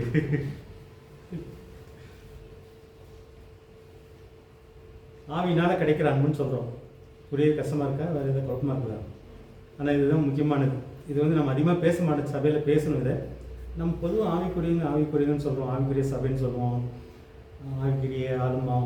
ஆனால் இது இருக்குதான்னு நீங்கள் பார்க்கணும். சிலர் எதை வச்சு எடை போடுவாங்கன்னா, ஒயிட்டாக பூராக இருப்பாங்க, அது மீசையெல்லாம் ஃபுல்லாக க்ரீன் ஷேப் பண்ணியிருப்பாங்க, அல்லது நகை எதுவும் போட்டுக்க மாட்டாங்க. அவங்க பார்த்தோன்னா நமக்கு எப்படி தோணும்? சிலருக்கு வந்து ஆவிக்குரிய அப்படியே பக்தியில் நிறைஞ்சிருக்க மாதிரி தெரியும். ஆனால் உள்ள பழகி பார்க்கும்போது தான் தெரியும்.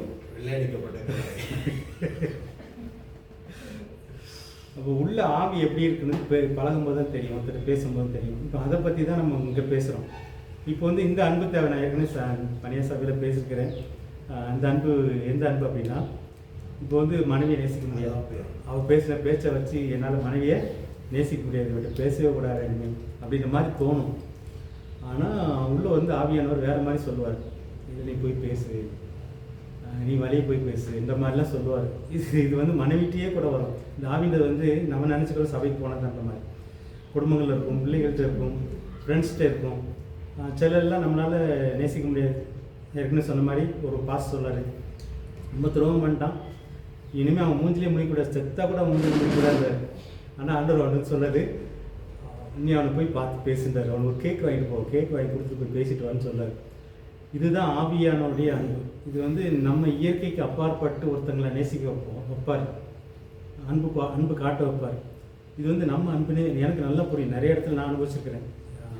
இது வந்து ஏன் அன்பே கிடையாது, இது வந்து அவர் காட்டுறது, அவர் தான் நம்ம மூலமாக அந்த அன்பை காட்ட வைக்கிறாரு அப்படின்னு தோணும். அதுதான் அந்த அன்பு. இது வந்து ஆவிக்குரிய கனியில் ஒன்று பார்க்குறோம். இது நமக்கு நிறைய வேணும். இது வந்து ஆண்டவர் வந்து நான் ஏற்கனவே சொன்ன மாதிரி, நான் வந்து எனக்கு இயேசுவை பற்றி தெரிஞ்சிச்சு, நான் இயேசுவை பற்றி 4 பேர் சொல்லிக் கொடுக்கணும், குடும்பத்தை போகணும்னு சொல்ல வைக்கிறதே அவருடைய அன்பு. நான் இடையில சொல்லுவேன், ஆண்டவருக்கு வந்து ஏன் மேலே உள்ள அன்பில் அனுப்பலை, இது குடும்பம் மேலே அன்பில் என்ன அனுப்பியிருக்கிறாருங்க. இதெல்லாம் ஆண்டோடைய அன்புன்னு சொல்லி பார்க்கணும். ஸோ நிறைய காரியங்கள் நீங்கள் பார்த்தீங்க அப்படின்னா, நிறைய கொஞ்சம் டீப்பாக யோசித்து பார்க்கும்போது இது வந்து நேச்சுரல் கிடையாது. இந்த அன்பு வந்து சூப்பர் நேச்சுரல். சிலர் வந்து தெய்வீக காதல்லாம் சொல்லுவாங்க, அது வேறு மாதிரி. ஆனால் இது வந்து உண்மையிலே நம்மளால் நேசிக்க முடியாது. சாதாரண ஒரு மனுஷன் செய்யாத அன்பை காட்ட வச்சாருன்னா வந்து அது ஆவியினால் காட்டுற அன்பு. இதை நீங்கள் ருசி பார்த்து நீங்கள் அடுத்த வாரத்தை சாட்சி சொல்லுங்கள். சரி, சந்தோஷம். கனியை பற்றி ரொம்ப சுருக்கமாக பேசிட்டு போயிடலாம். இது எல்லாமே நமக்கு கிடைக்கும். இந்த ஆவிக்கு உயிர் வந்ததுக்கப்புறம் இந்த சென்சஸ் எப்படி கிடைக்குது அப்படின்னா, எப்படி ஒரு குழந்தை பிறந்த உடனே தாய்ப்பால் மேலே ஆசை வருதோ, எல்லாருக்கும் இந்த சென்சஸ் கிடைக்காது. இந்த சென்சஸ், இந்த உணர்வு எப்படி கிடைக்கும், நம்ம எப்படி உடம்புக்கு வந்து 5 புலன்கள் மூலமாக, கண்ணு, காது, மூக்கு இது மூலமாக கிடைக்குதோ, இதே மாதிரி ஆவிக்குரிய உணர்வுகள் எங்கே கிடைக்கும்னா, முதல் உணர்வு எங்கே கிடைக்கும் சொல்லுங்க பார்க்கலாம். தாய்ப்பால். தாய்ப்பால் எது? தாய்ப்பால் வந்து வசனம். பேதுரு எழுதுறாரு, நீங்கள் புதிதாய் பிறந்த குழந்தை தாய்ப்பாலுக்கு எப்படி ஆசைப்படுது, அதுபோல் கலங்கம் இல்லாத ஞானப்பாலாகிய வேத வசனத்தின் மீது நீங்கள் ஆசைப்படுங்கன்னு எழுதுவார். எப்படி ஒரு பிறந்த குழந்தை பாலுக்கு ஆசைப்படுது, அம்மா பாலுக்கு ஆசைப்படுது, அதே மாதிரி நீங்கள் பிறந்துட்டீங்க. உங்கள் அம்மா யார் இப்போ? ஆவியானவர். அந்த ஆவியானவர் எழுதுனது தான் வசனம். அந்த வசனத்தின் மேலே உங்களுக்கு ஆசை வரணும். இந்த உணர்வு வந்து எல்லாருக்கும் ஏன் வரல அப்படின்னா, வசனத்துக்கு எவ்வளோ கவனம் செலுத்துறது. தினசரி ஒரு அதிகாரம் 2 அதிகாரம் நீங்கள் வாசிக்கணும், இல்லை கேட்கணும். கேட்டால் தான் இந்த உணர்வே வரும். இந்த உயிர், இந்த சென்சஸே நமக்கு வந்து வசனத்தின் மூலமாக தான் வரும். அதனால தான் வசனம் ஆவியாக இருக்குதுன்னு சொல்கிறோம். நமக்குள்ளே ஆவி இருக்குது, ஆவியானவர் ஒருத்தர் இருக்கிறாரு, வசனம் ஆவியாக இருக்குது. அந்த வசனத்தை நம்ம வாசிக்க, தியானிக்க இந்த சென்சஸ் வந்துகிட்டே இருக்கும். இல்லைன்னா இந்த உடம்பு சென்சஸே ஓடிக்கிட்டே இருக்கும். இந்த உடம்புல வரதை வச்சுட்டே நம்ம ஃபீல் பண்ணிட்டு ஓடிக்கிட்டு இருப்போம். இந்த வசனத்தினால நம்ம வந்து செயல்பட மாட்டோம். வெறும் இந்த பார்க்குறத வச்சு, கேட்குறத வச்சு, அதை வச்சே செயல்பட்டு இருப்போம். ஆனால் வசனத்தினால் இந்த ஆவியின் சென்சஸ் வந்து வசனத்தின் மூலமாக வரும். அந்த வசனத்தை நீங்கள் தியானிக்க இந்த உணர்வுகள் கூட்டிகிட்டே இருக்குன்னு சொல்லி பார்ப்போம். இந்த ஆவியுடைய டாமினேஷன் கூடும். உடம்புல வந்து 2 பார்ட்டு முக்கியம். நடுவில் மனசு இருக்குது, ஒரு பக்கம் உடம்பு இருக்குது. உடம்புக்கு சென்சஸ் எங்கேருந்து வருது? 5 புலன்கள் மூலமாக, பார்க்குறது மூலமாக, கேட்குறது மூலமாக, முகறது மூலமாக, தொடுறது மூலமாக வருது. ஆவிக்கு சென்சஸ் எங்கேருந்து வருது? இந்த ஆவி ஆண்டவர் நேரடியாக பேசுகிறாரு. இந்த ஆவி உலகம்னு ஒன்று இருக்குது. முக்கியமாக வசனம் தான் நமக்கு. அந்த வசனத்தை நீங்கள் வாசிக்கலை அப்படின்னா இந்த ஆவியை வந்து வளர்க்கவே முடியாது.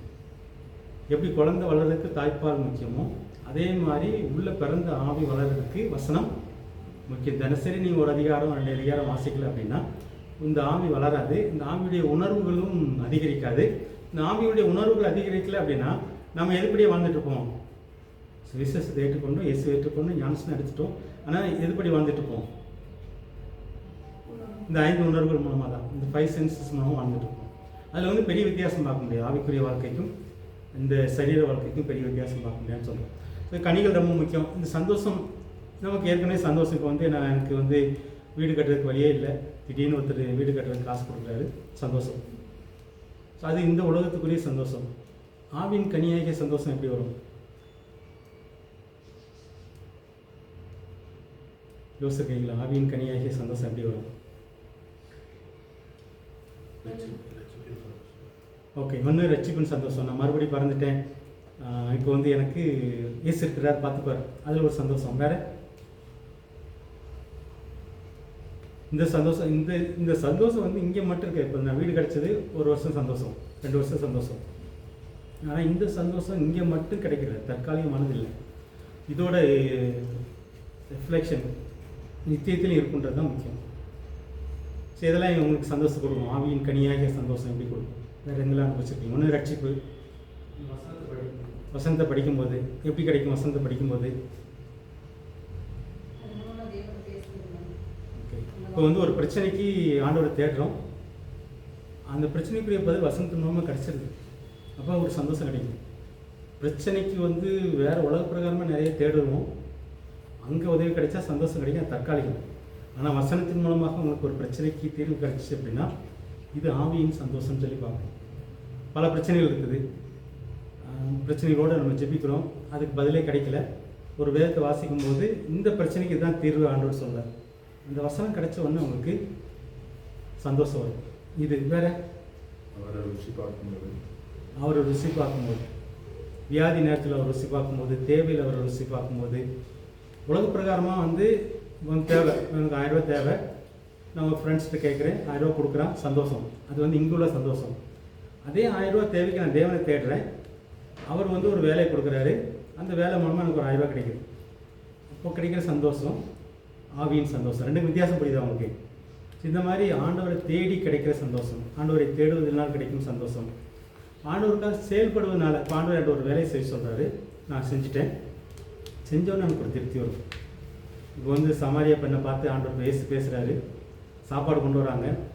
அப்போ உங்களுக்கு தெரியாத சாப்பாடு எனக்கு ஒன்று இருக்குது, எங்கள் அப்பா சித்தப்படி செய்கிறது தான் எனக்கு சாப்பிட்ற மாதிரி நேச சொல்லாது, அங்கே ஒரு சந்தோஷம் ஒரு கிடைக்குது. எப்படி ஒரு விருந்து சாப்பிட்டா நமக்கு ஒரு சந்தோஷம் கிடைக்குமோ அதே மாதிரி ஆண்டவர் சொன்னதை செய்யும் போது நமக்கு ஒரு சந்தோஷம் வரும். எத்தனை பேருக்கு வந்துருக்குது?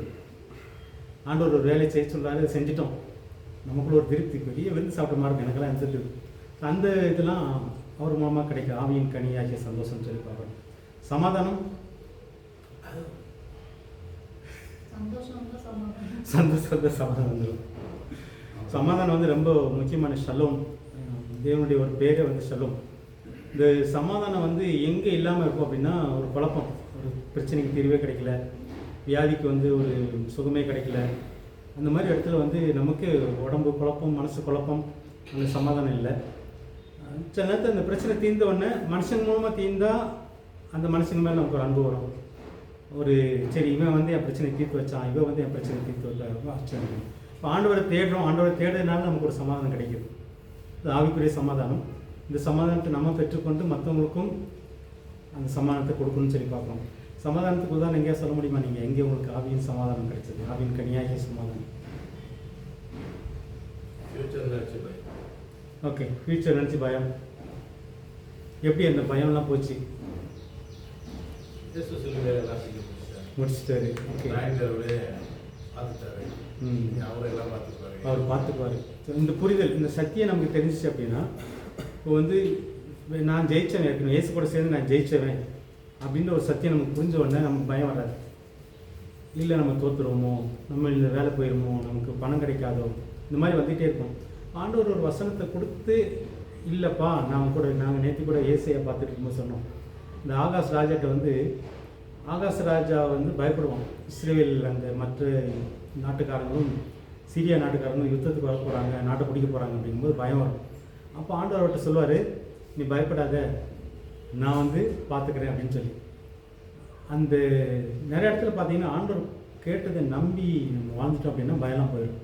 சில நேரம் ஆண்டவர் சொல்லி நம்பிக்கை வராது, இங்கே இந்த ராஜாட்ட நடக்கிற நம்பிக்கை வராது, அவர் வேறு மாதிரி போவார், கடைசியில் அவருக்கு பிரச்சனை வரும். இந்த மாதிரி நமக்கு பிரச்சனைகளை வந்து ஆண்டவர் வசனத்தை கொடுத்து சமாதானத்தை கொடுப்பார். இந்த பிரச்சனை ஒரு பக்கம் இருக்கும், ஒருவேளை பிரச்சனை தீராது, வியாதி தீராது, ஆனால் ஒரு வசனத்தின் மூலமாக நம்மகிட்ட பேசியிருப்பார். அப்போ நமக்கு நம்பிக்கை வரணும், இவர் சொல்லிட்டாருன்னா இவர் செய்வார், அவர் பார்த்துக்குவார் அப்படின்ற ஒரு வந்தோன்னா நமக்கு ஒரு சமாதானம் வரும். ஆனால் உண்மையிலே பிரச்சனை தீர்ந்தால் தான் நிறைவான சமாதானம். ஆனால் ஆண்டவர் எப்பவுமே சமாதானத்தை கொடுக்குறார். அதனால தான் இயேசு வந்து உயிர்த்தெழுந்ததுக்கப்புறம் சீசரில் பார்த்தோன்னே ஷலோம் அப்படிம்பார். ஹீப்ரூவில் ஷலோம்னா என்னது? சமாதானம். உங்களுக்கு சமாதானம் உண்டாவதாக. இப்போ இயேசுடைய நோக்கமே நமக்கு சமாதானத்தை கொடுக்குறது தான். நம்ம பல விதங்களில் கலங்கிட்டு இருப்போம். அன்றைக்கி வந்து அவங்க வந்து இயேசு செத்துட்டாரு, நம்ம எதிர்காலம் எப்படி இருக்குமோன்னு கலங்கிட்டு இருந்தாங்க. அதனால அவர் ஷலோம் சொல்கிறார். அதே மாதிரி நம்ம வாழ்க்கையிலையும் அவர் வந்து சமாதானத்தை கொடுப்பார். நம்ம மூலமாக 4 பேர் வாழ்க்கையிலும் சமாதானத்தை கொடுப்பார். நம்ம மூலமாக இன்னொருத்தருடைய வாழ்க்கையில் சமாதானத்தை கொடுக்கும்போது நமக்கு சந்தோஷம் வரும். ஸோ இதெல்லாம் கனெக்ஷன் பார்த்துக்கோங்க. அந்த அன்பெல்லாம் காட்ட வைப்பார், அப்போ நமக்கு ஒரு சந்தோஷம் வரும். இதெல்லாம் கனெக்ஷன் உள்ளது. நீடிய பொறுமை,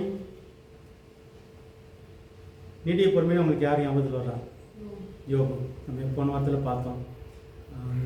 யாரோ ஒருத்தங்க ஆபிரகாம் சொன்னாங்க, யாக்கோபுக்கு நீடிய பொறுமை இருந்துச்சா? ஆபிரகாமுக்கு இருந்துச்சா? ஆபிரகாம் வந்து விசுவாசத்தில் பெரிய வீரர், ஆனால் பொறுமையை பொறுத்தவரையில் டாப் யார்? யோபு தான். பைபிளே பார்த்தீங்கன்னா யோபு தான். இவன் வந்து யாக்கோபு சொல்லலாம், யாக்கோபு சொல்ல முடியுமா?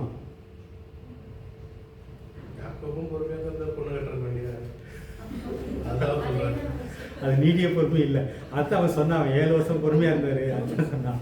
அது பொண்ணுக்காக இருக்கிற பொறுமை வேறு. அது இந்த உலகத்தில் நீ பொறுத்தார் பூமி ஆழ்வான்னு சொல்லுவாங்க பாரு, உலகத்தார். அவன் வந்து பொம்பளைக்காக இருந்தால் அவன் அந்த கிடச்சிச்சு, ஓகே, ஒருவேளை பொறுமை போயிடுச்சுன்னா. ஆனால் இது வந்து நீடிய பொறுமை, கடவுளுடைய நீடிய பொறுமை, ஆவியானவர் மூலமாக கிடைக்கிற நீடிய பொறுமை.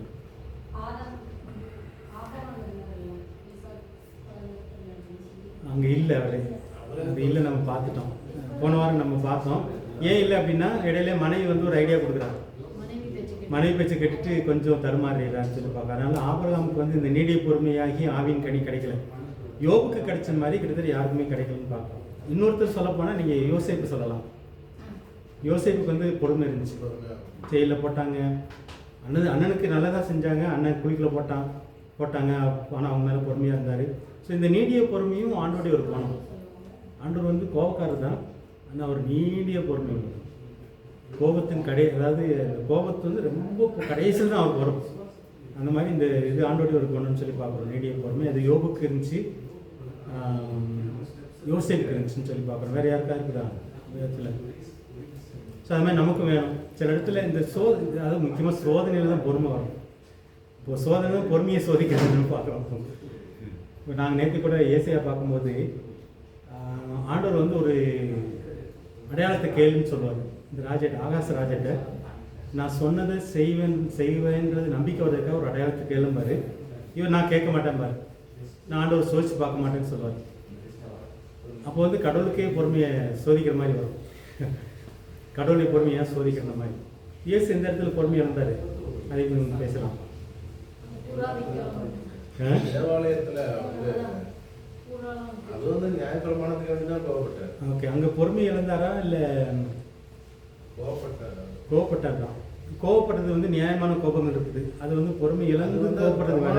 இருந்தபடினால அது நிறைவேற்றல வந்தார், அழிக்கல, நான் நிறைவேற்ற சபை இருக்கக்கூடாது. இப்போ வந்து அந்த ஆலயத்தை வந்து அது கோபத்துக்கு அதுக்கு வித்தியாசம் இருக்குது. இந்த நீடிய பொறுமைன்றது வந்து வேற ஒரு குணம். இப்போ இயேசு கிறிஸ்துக்கு வந்து பொறுமை சோதிக்கப்பட்டுச்சு. ஒரு இடத்துல பொறுமையெல்லாம் இழந்திருக்கிறார், பொறுமை இழக்கிற மாதிரி இருந்திருக்காரு, இழந்துட்டாருன்னு இல்லை, இழக்கிற மாதிரி வந்திருக்கிறாரு. ஒரு இடத்துல சொல்லுவார், இந்த குணங்கள், இந்த 9 குணமும் இயேசுக்குள்ளே நிறைஞ்சிருந்துச்சு, அதில் சந்தேகமே இல்லை. நம்ம வந்து அதில் அதுக்கு அடுத்து தான் யார்? இப்போ நீடிய பொறுமைக்கு யோபுன்னா அதுக்கு அடுத்து தான் யோசேப்புலாம் அதுக்கு அடுத்து தான். இயேசுக்குள்ளே இந்த 9 கனிகளும் நிறைஞ்சிருந்துச்சுன்னு சொல்லி பார்க்குறோம். ஆனால் இயேசுடைய பொறுமை, நீடிய பொறுமை பற்றி பார்க்கும்போது ஒரு இடத்துல இயேசுவே பொறுமை இழக்கிற மாதிரி பேசுவார். எந்த ஞாபகம் இருக்குதா? யோவான் சானுக்கு கோபப்பட்ட கப்பலில் அலையடிக்கும்போது இது இன்னொன்று அது இல்லை, அது கோபம் வேற. அது வந்து நியாயமான கோபம் வேறு. அங்கே வந்து பொறுமை இழந்தெல்லாம் அவன் செய்யலை. இந்த பொறுமையை இழந்து செய்கிறது வேறு. அது வந்து நமக்கு இருக்கிற அது சீசர்கள் வந்து விசுவாசமா இல்லாம எங்கே இந்த சீசர்கள்ட்ட எதிர்பார்ப்பாரு, நான் செஞ்சு காட்டிட்டேன் நீ செய்யணும் தானே. இப்போ சீசர்கள் விசுவாசம் இல்லாமல் நேரத்தில் வந்து செய்ய முடியாமல் இருப்பாங்க. அப்போ தான் பொறுமை இழக்கிறோம். ஏன் பொறுமையை சோதிக்கிறீங்க ஞாபகம் இருக்குதா? பயந்து ஓடிடுவாங்க. அந்த இடத்துல தான் இவருக்கு வந்து இந்த நீடிய பொறுமை சோதிக்கப்படுது. அதாவது சீசர்கள் வந்து இயேசு வந்து செஞ்சு காட்டுறாரு, சீசர்கள் செய்யணும் அதன்படி. ஆனால் அவங்களுக்குள்ள விசுவாசம் இல்லை, செய்ய முடியலைங்கும் போது அவருடைய பொறுமை சோதிக்கப்பட்டுச்சு. ஆனால் பொறுமை இழக்கலை. அந்த மாதிரி வார்த்தை வரும். இந்த நீடிய பொறுமையில் வந்து அவர் இருப்பார். உங்களை எவ்வளோ நேரம் தான் நான் தாங்குறது அப்படி மாதிரி பேசுவார். உன்னுடைய அவிசுவாசம் நான் எவ்வளோ தான் தாங்குறது அப்படின்ற மாதிரி பேசுவார். அதுதான் அந்த நீடிய பொறுமை. அந்த பொறுமை வந்து சோதிக்கப்படும் போது தான் நமக்கு பொறுமை சோதிக்கப்படும். ஸோ அங்கே வந்து நம்ம எப்படி இருக்கிறோம் தான். யோகுடைய பொறுமை எப்படி எங்கெல்லாம் சோதிக்கப்பட்டுச்சு, இயேசுடைய பொறுமை சோதிக்கப்பட்டுச்சு சிலுவையில் கூட. அங்கெல்லாம் அவர் பொறுமையாக தான் இருந்தார். நீ உண்மையிலே கடவுள் மகனை இறங்கி வா பார்க்கலாம், நீ இறங்கி வந்து அவனை நம்புறோன்றாங்க, பொறுமையை வந்து சோதிக்கிறாங்க. ஆனால் இறங்கி அவர் வந்து அந்த ரொம்ப பொறுமையாக தான் இருக்கிறார், கண்டுக்கவே இல்லை. இந்த குணத்தை பற்றி நம்ம பேசுகிறோம். நமக்கு வந்து நீடிய யோகுக்கு வந்து எங்கே சோதிக்கப்பட்டுச்சு பொறுமை? ரொம்ப நெருக்கமாக சோதிக்கப்பட்டது. 3 நண்பர்கள் வந்தாங்க. 7 பேரும் 7 நாள் வந்து உபவாசம் இருந்து அவருக்கு ஆறுதல் சொல்கிறாங்க. 8ஆவது நாள் வாய் திறந்ததுக்கப்புறம் என்ன சொல்கிறாங்க? நீ ஏதோ பாவம் பண்ணிட்டு. யோபு புலம்ப ஆரம்பிச்சது. யோபு புஸ்தகமே புலம்பல் தான், யோபுடைய புலம்பல் தான். இந்த புலம்பலுக்கு காரணமே இந்த 3 பேர். அதுக்கப்புறம் மனைவி.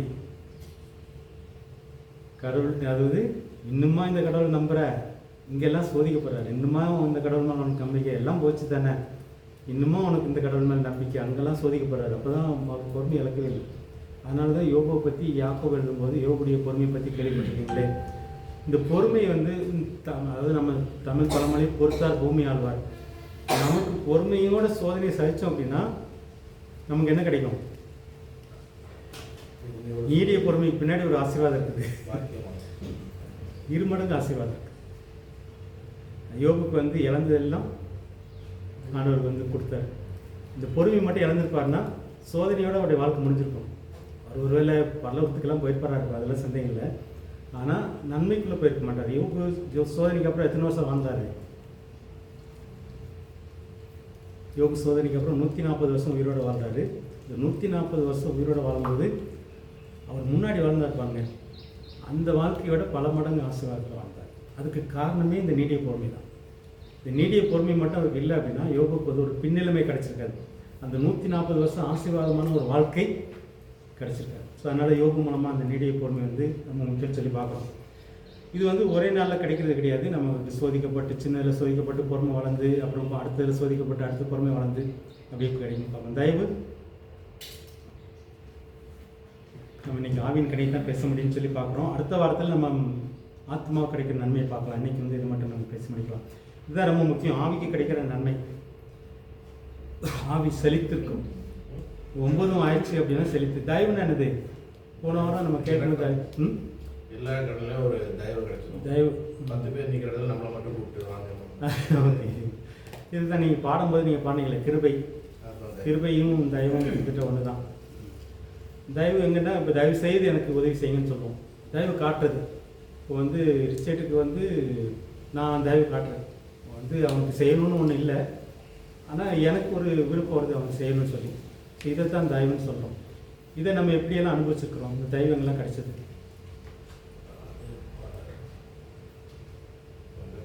இதெல்லாம் தெய்வம்னு சொல்லி எதிர்பார்க்குறீங்க. ஆவியின் கனியாக்கிய தெய்வம் நம்ம அனுபவிக்கணும், நம்ம மூலமாக 4 பேர் அனுபவிக்கணும். இதுதான் பார்க்குறோம். இதெல்லாம் தெய்வம் இதை பார்க்குறீங்க. பஸ்ஸில் நின்றுட்டு இருக்கணும், சீட்டு கிடைச்சது ரிச்சர்ட் வரா. சரி, அது உலகத்தில் கிடைக்கிற தயவு நிறையா இருக்குது. சரி, உலகத்தில் கிடைக்கிற ஒரு தயவு. ஆனால் ஆண்டவர் மூலமாக ஆவியின் மூலமாக கிடைக்கிற தயவு நம்ம அந்த இதுக்கு போயிடலாம். இது எல்லாமே நம்ம கம்பேர் பண்ணுறோம். இங்கே கிடைக்கிற அன்பு ஒன்று இருக்குது, ஆவியின் மூலமாக கிடைக்கிற அன்பு இருக்குது. இங்கே கிடைக்கிற தயவு இருக்குது, மனுஷ தயவுன்னு சொல்கிறாங்க, இங்கே கிடைக்கிற தயவுன்னு சொல்கிறோம். சில நேரத்தில் மனுஷ தயவையே கடவுள் மூலமாக கிடைச்சிருக்கும், கடவுளே செய்ய வச்சிருப்பார் அப்படின்னு சொல்லி பார்க்குறோம். அது காலையில் கூட நடக்கும். சொல்லுங்கள். காலையில் இப்போ மைசூர் போயிட்டோம். ம். வரும்போது கேட்டு போட்டிட்டாங்க, கொண்டு தாங்கிட்டு வரோம். என்னோட முன்னாடி வண்டி எனக்கு போன முன்னாடி முதல் வண்டி ஆக்சிடென்ட். அதில் பயங்கரமாக நேருக்கு நேரம் வந்து அடிச்சிட்டாங்க. தாறுமாறாக ஓட்டிட்டு வரோம். அந்த குழந்தைங்களாம் அடிப்பட்டாங்க. 2 வண்டி பயங்கரமாக வண்டி. ஒரு 30 செகண்ட் நான் ஓவர்டேக் பண்ணியிருப்பேன். அந்த லாரி சின்ன ஒரு டெம்பிள் ஓவர்டேக் பண்ணியிருந்தேன்னா நம்ம வண்டியில் தான் அடிச்சுருந்துருக்கோம். நம்ம காலையில் பிரயோகம் பண்ணல, ஒன்றும் பண்ணல. இருந்தாலும் தயவு தான். எனக்கு அந்த மாதிரி தேவையில்லாம் சொல்ல. நான் ஒரு தடவை வரும்போது தூங்கிட்டேன். தூங்கி ஒரு வண்டியில் அடித்து, ஆனால் வண்டிக்கு தான் சேதம், 2 வண்டிக்கும்.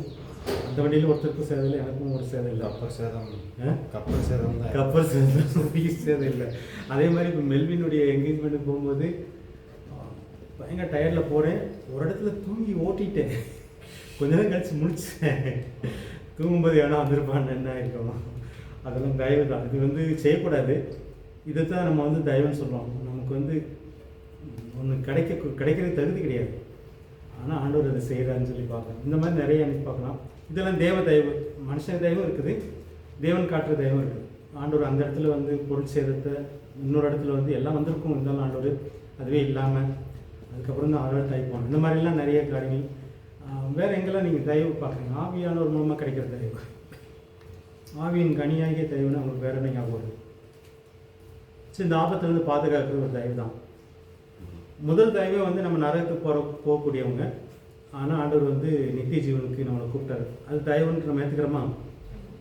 நம்ம நன்மை செஞ்சினாலும் அவர் காப்பாற்றலை, நம்ம நல்லவன்றதை நினச்சி நம்மளை காப்பாற்றலை.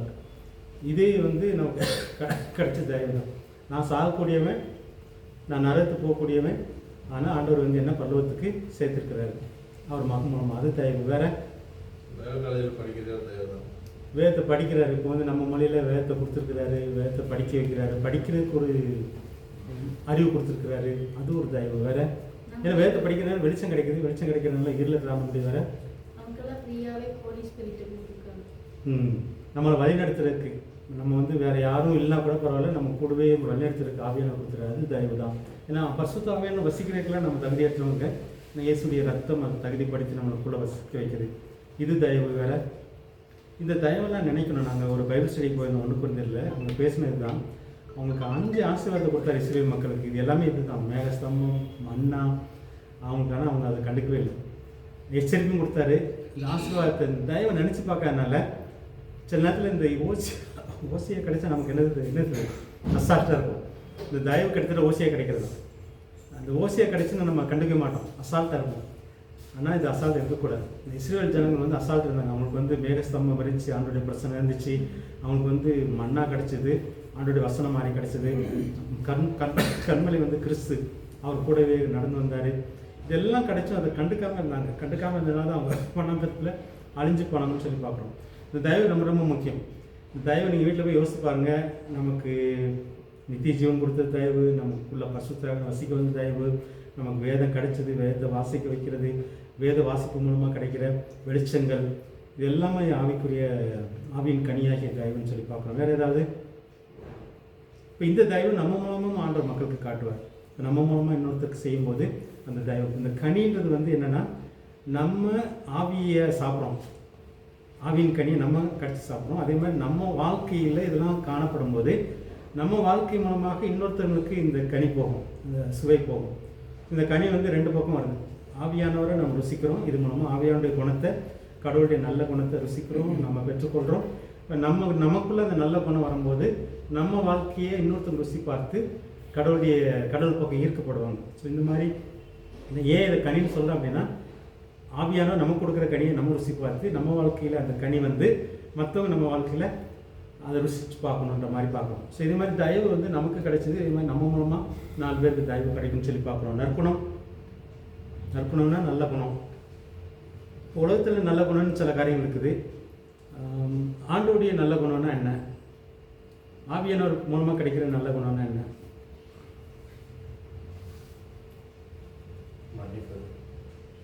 மன்னிக்கிறது. ஓகே.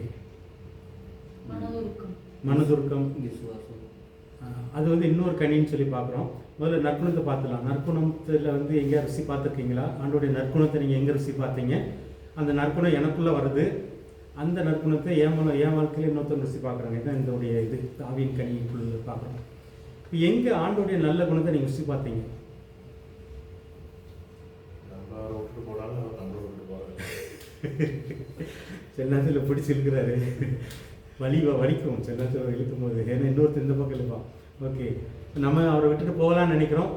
இருந்தாலும் அவர் நம்மளை சந்தர் பாஸ்டர் கொரோனா நேரத்தில் விட்டுட்டு போயிடலாம் கேரளாவுக்கு நினச்சார், விட்டுருவாரு. இன்னும் பிடிச்சி வச்சுட்டு இருக்கிறாரு. அந்த மாதிரி நல்ல குணம் சில நேரத்தில் கட்டாயப்படுத்துற மாதிரி இருக்கும், ஆனால் அதுக்கு பின்னாடி ஒரு நன்மை இருக்குன்னு சொல்லி பார்க்குறோம். வேறு ஏதாவது நல்ல குணங்கள் ருசி பார்த்தது நீங்கள்?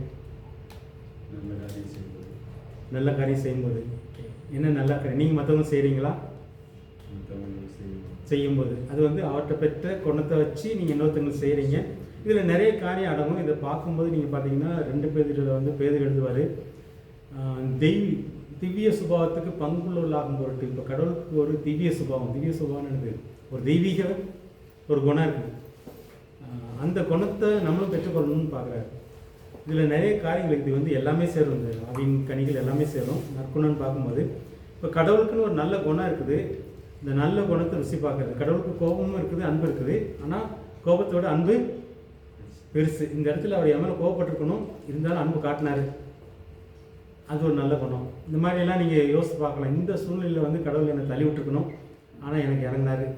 அவர் அந்த குணத்தினால அவர் குணத்தினால நான் உயிரோடு இருக்கிறேன், அவர் குணத்தினால எனக்கு தண்டனை கிடைக்கல. அந்த மாதிரிலாம் நீங்கள் யோசித்து பார்க்கலாம். இந்த நற்குணம் வந்து யாருக்கு இல்லை அப்படின்னா சாத்தானுக்கு இல்லை. இதுக்கெல்லாம் ஆப்போசிட் நம்ம இப்போ பார்க்க போகிறோம். இந்த தேவனுடைய குணத்துக்கு ஆப்போசிட் எல்லாமே சாத்தான் இருக்கும். அது எல்லாம் நமக்கு இயற்கையாகவே கிடச்சிருக்கும். இப்போ வந்து காயினுக்குள்ளே வந்து தம்பியை கொலை பண்ணணுன்ற எண்ணம் வருது. எதனால் வருது?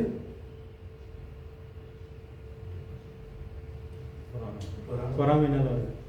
இந்த பொறாமை யாருடைய குணம்?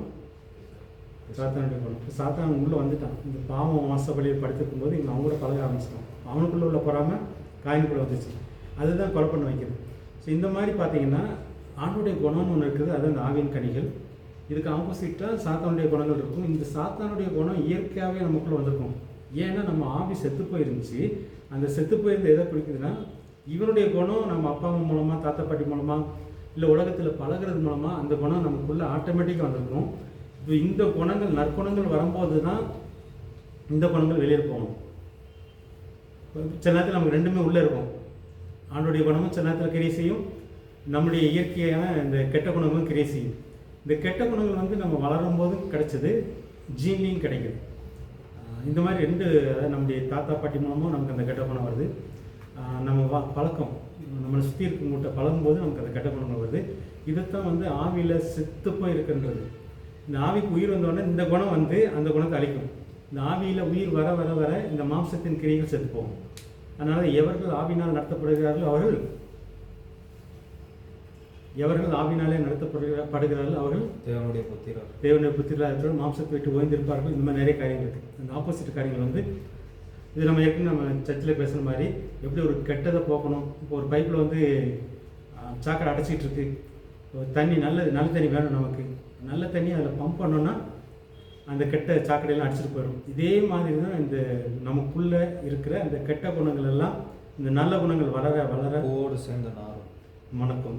இந்த மாதிரி பார்க்குறோம். ஸோ இந்த ஆவியின் குணங்கள் உள்ளே வர வர அதனால் நிறைய நேரத்தில் மாம்சத்தின் கிரிகளில் ஒரு லிஸ்ட்டே இருக்குது. விபச்சாரம் பல இது இருக்குது. நீங்கள் ஒரு லிஸ்ட்டு 12, 13 இருக்கும். அதை நம்ம தியானிக்கிறத விட இதை தியானிக்கும் போது இதில் நம்ம பெருகும்போது இந்த ஆவியின் குணம் ஆண்டோடைய குணம் நமக்குள்ளே பெருக இந்த மாம்சத்தின் குணங்கள்லாம் போயிடும். அதை வந்து ஆவிக்குரிய வியாதியாக நம்ம பார்க்கலாம், அல்லது செத்த ஆவிக்குரிய கிரிகள்னு சொல்லி பார்க்கலாம். ஸோ இந்த நல்ல குணம் பொதுவாக சேரும். இப்போ விசுவாசம் நம்ம ஏற்கனவே பார்த்துட்டோம். இந்த விசுவாசம் எப்படி வருது, விசுவாசத்தில் எப்படி வளருது, இந்த ஆவியானவர் இப்போ கொடுக்குற விசுவாசம் எப்படிப்பட்டது? இப்போ ஆபிரகாம்கிட்ட வந்து ஈசாக்கை கூட்டிகிட்டு போகும்போது ஆண்டவர் பார்த்துக்குவான்றது அவர் சொந்தமாக சொல்லியிருப்பாரா, இல்லை ஆவியானவர் சொல்ல வச்சிருப்பாரா? எப்படி தோணுது? அவரே சொந்தமாக சொல்லியிருக்கலாம். வேற ஆவியானவருடைய வேலைகள் எதாக இருக்குமா? விசுவாசம்னே நமக்கு ஆபிரகாம் தான் மனசில் வருது.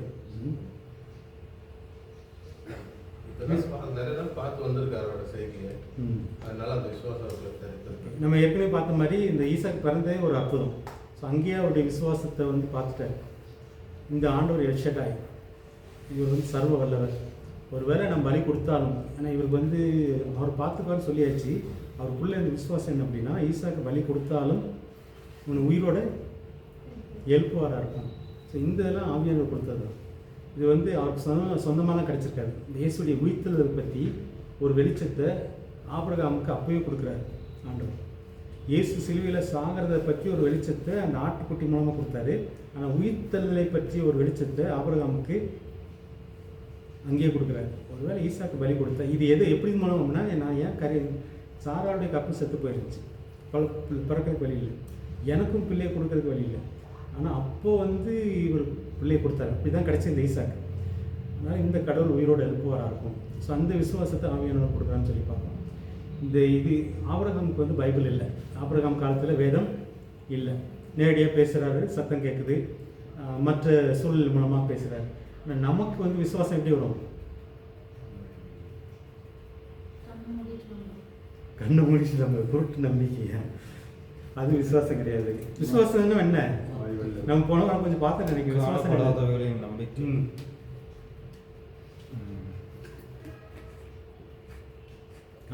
கண்ணுக்கு தெரியல, ஆனால் நம்பணும். இப்போ கண்ணுக்கு தெரியாதது அதை எப்படி நம்புறது? பரலோக திட்டம் இதுதான். இப்போ இந்த உலக நடைமுறைப்படி பேசலாம், அதுக்கப்புறம் பார்க்கலாம். இப்போ வந்து பரலோகம் நமக்கு கண்ணுக்கு தெரியல, ஆனால் நம்புகிறோம். இயேசு வசனம் திரும்பும் இங்கே எங்கே வருதுன்னா வசனம் தான் அவங்க விசுவாசம். விசுவாசம் கேள்வினால் வரும், வசனத்தை கேட்குறதுனால வரும். நீங்கள் வசனத்தை கேட்காத ஒருத்தங்களுக்கு விசுவாசம் வராது. குருட்டு நம்பிக்கை வேணா இருக்கலாம். ஏன் நான் நம்புகிறேன், இது நடக்கும், அவ்வளோதான் நம்புகிறாங்க. நான் இதை நம்புகிறேன், அதனால் நடக்கும் நிச்சயம் அப்படின்ற மாதிரி சொல்லுவாங்க. நம்ம நம்பிக்கை, நம்முடைய விசுவாசம் அப்படிப்பட்டது அல்ல. ஏதாவது ஒரு வசனம் கிடைச்சிருக்கணும். உங்களுக்கு ஒரு வசனம் கிடைச்சா தான் நீங்கள் அதை நம்ப முடியும். இது சூழ்நிலை. இப்போ எனக்கு வந்து கால் வந்து வலிச்சுக்கிட்டே இருக்குது 2 வருஷமாக. கால் வலி போகணும், நான் எதை நம்பணும் அப்படின்னு பார்த்தீங்கன்னா, எனக்கு ஒரு வசனம் கொடுக்குறவனுடைய கால்களை மான்களின் கால்களை போலாக்கி உயிர் ஸ்தலங்களில் நடக்க பண்ணுவேன் அப்படின்னு சொல்கிறார். கால் வலி வர்றதுக்கு முன்னாடியே ஒரு வசனம் கொடுத்துருக்குறாரு. இன்னும் ஆழமாக சொல்ல போனேன்னா, எனக்கு வந்து ஹார்ட் அட்டாக் வருது. 2015 ஜனவரி 21 ஹார்ட் அட்டாக் வருது.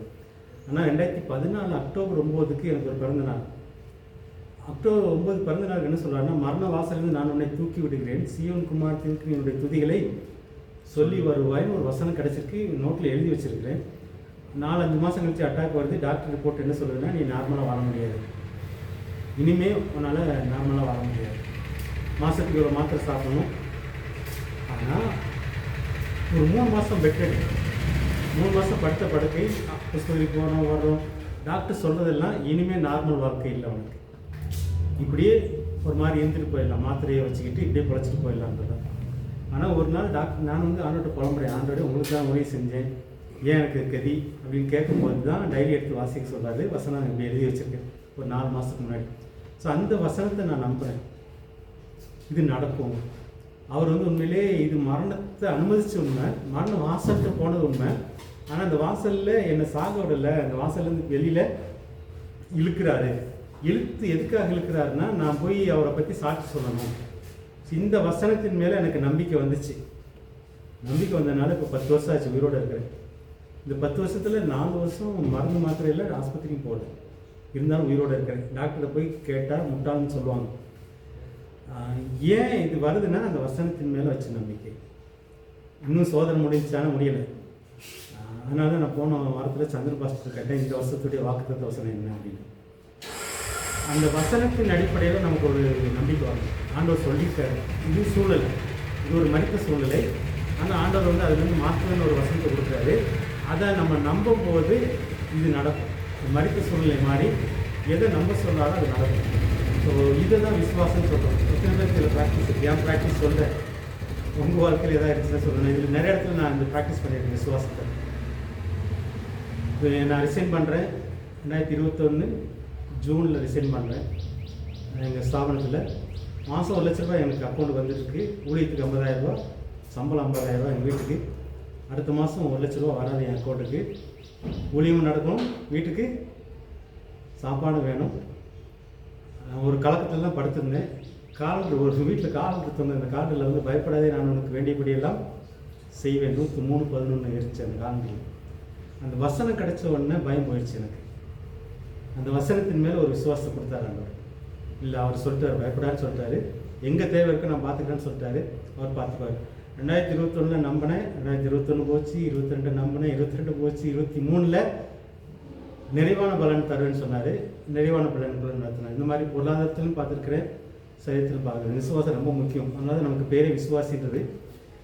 விசுவாசம் ரொம்ப ரொம்ப முக்கியம்.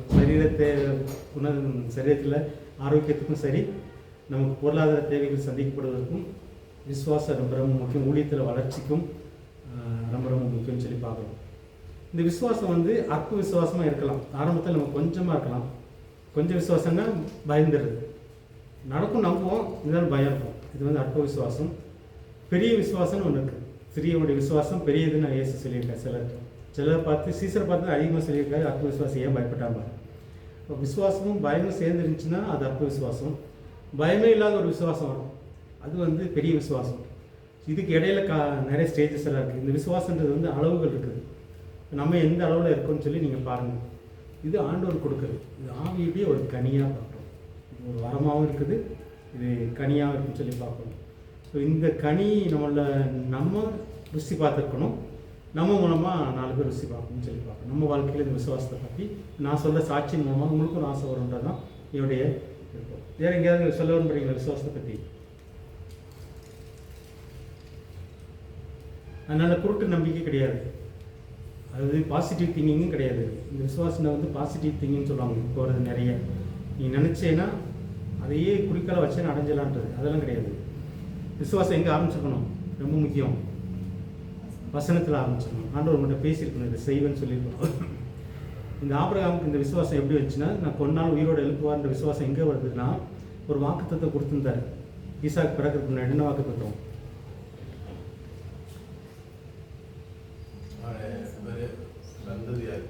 இவனை கொண்டு உன் மகனை கொண்டு உலகத்தில் இருக்க எல்லா சமுதாயத்தையும் ஆசீர்வதிப்பேன் வாக்குத்தத்தம். அதனால தான் உயிரோடு எழுப்புவார் நம்புறார். இந்த வாக்குத்தத்தை மட்டும் இல்லை அப்படின்னா, இந்த ஆபிரகாமுக்கு இவனை உயிரோடு எழுப்புவார், நான் கொண்டதுக்கப்புறம் உயிரோடு எழுப்புவார் நம்பிக்கைலாம் வராது. அந்த வாக்குத்தத்தம் ரொம்ப முக்கியம். அதனால தான் நான் உங்கள்கிட்ட கேட்பேன், இந்த வருஷம் என்ன வாக்குத்தத்தம். இந்த வசனத்தை மறந்துட்டோம் அப்படின்னா ஆசீர்வாதமே கிடைக்காது நமக்கு. நம்ம ஆசீர்வாதத்தை எதிர்பார்ப்போம், ஆசீர்வாதத்தை வச்சோம் பண்ணுவோம். ஆண்டவர் ஆசீர்வாதத்தை எதில் வச்சிருக்கிறாரு? உன்னை பாதுகாப்பேன், உனக்கு சுகம் கொடுப்பேன், உனக்கு நான் அதை நன்மை செய்வேன், உனக்கு இதை செய்வேன்னு எதில் வச்சிருக்கிறாரு? வசனம். வாக்குத்தத்தை வசனத்தில் வச்சுருக்கேன். நீங்கள் இந்த வசனத்தை மறந்துட்டோம், அந்த வசனம் தான் ரொம்ப அடிப்படை. அந்த வசனத்தை மறந்துட்டோன்னா ஆசீர்வாதத்தை மறந்துட வேண்டியது. அதனால தான் இந்த வசனம் வந்து விதைக்கு ஒப்பிட்டு சொல்லுது. நிறையா பேசிடுவேன் நான். விதை வந்து வழியருகே விதைக்கப்பட்ட விதை. சில வசனம் காதில் விழுந்து போயிருக்கும், அந்த ஆசீர்வாதம் போச்சு அதோட. சில விதை வந்து சில வசனம் வந்து கல்பாறை மேலே விழுந்திருக்கும். ஒரு வசனம் கிடச்சிருக்கும், சோதனை வந்து அந்த வசனத்தை மனசை கல்லாக்கிடும். அந்த வசனம் வேறு விடாதபடி மனசை கல்லாக்கி அந்த வசனத்துலேயும் பயனில்லை. சில விதை வந்து சில வசனம் வந்து முள்கல்வுள்ள இடங்களில் வந்திருக்கும். இந்த முள் எதை குறிக்கணும்? உலக ஆசை, கவலை, உலக கவலை. இந்த கவலையும் ஆசையும் வந்து அந்த வசனத்தை நெருக்கியிருக்கும், அதுலேயும் பலன் இல்லை.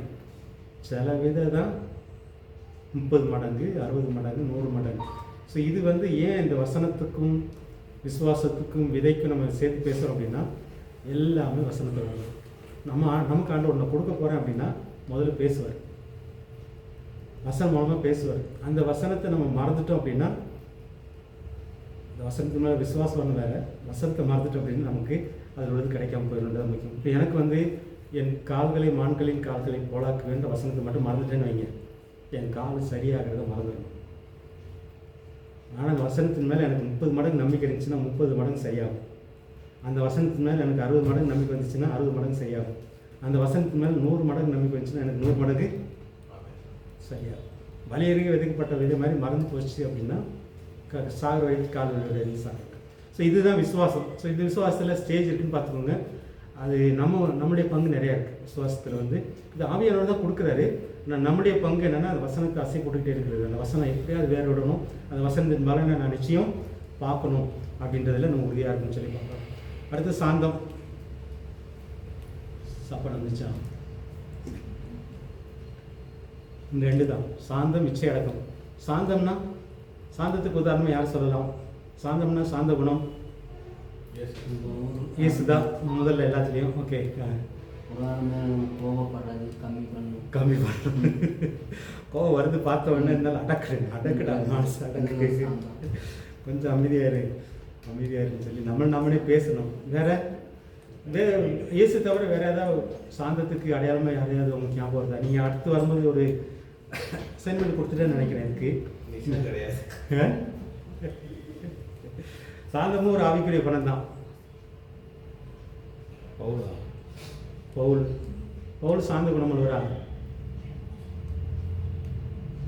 சாந்த குணத்துக்கு வேதத்தில் யாராவது நம்ம பொறுமைக்கு வந்து பவுல் இது யோபு சொல்கிற மாதிரி சாந்த குணத்துக்கு இயேசுக்கு அடுத்து பார்க்கலாம்.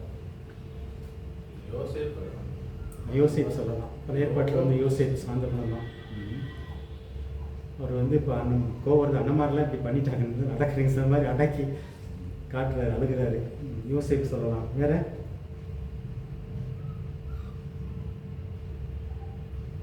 ஏன்னா அது குடும்பத்துக்குள்ளேயே நடந்தது. அந்த சாந்த குணத்தை காட்டுறாரு யோசேப்பு. தாவீது சாந்த குணத்தில் எங்கேயாவது வெளிப்பட்டிருக்கிறாரா? அவருக்கு சான்ஸ் இல்லை. அவருக்கு யுத்த வீரர் இல்லை. சண்டை போட ஆரம்பிச்சதுக்கப்புறம் சாந்தமாக போர் வீரர். சவுல் மேலே சொல்லலாம். சவுல் மேலே சாந்த குணமாக அது கடவுள் மேலே பயந்தார். சவுல் மேலே அபிஷேகம் இருக்குது. அவனுக்கு ஒன்றா கடவுள் நம்ம மேலே கடவுள் பயம் இருந்துச்சு அவருக்கு. சவுளை தொடக்கூடாது, சாந்த குணம்னு சொல்ல முடியாது. கடவுள் மேலே இந்த பயத்தில் வந்து சவுளை தொட பயந்தார். வேற யாராவது சாந்த குணத்துக்கு? ரூத். சூப்பர். ரூத் சொல்லலாம். ரூத் வந்து ஓர்பாலுக்கு ஆப்போசிட்டு டாப். அதாவது உன்னுடைய நல்ல நற்குணத்தை எதனால தான் போக சொல்கிற, உன்னுடைய நல்ல குணத்தை ஊரறிய பண்ணுவேன். நீ வந்து ஒரு வாலி பின்னாடி போகலை. ஏன்னா அவனுக்கு சொந்த ஆசைகள் வந்திருக்கும். புருஷன் செத்துட்டான், அவன் நல்லவன் பின்னாடி போயிடலான்ற மாதிரி பணக்காரனை தேடி போயிருக்கலாம். ஆனால் ரூத்து தேடினது எல்லாமே என் புருஷன் செத்தான், அவனுக்குரிய நன்மை உன்னை தேடி போனாங்க. செத்த புருஷனுக்குரிய நல்ல குணம். அதனால தான் போவாஸ் வந்து பாராட்டுவார், உன்னுடைய இந்த நல்ல குணத்தை வந்து ஊரறிய பண்ணுறேன் நான் அப்படின்னு சொல்லி.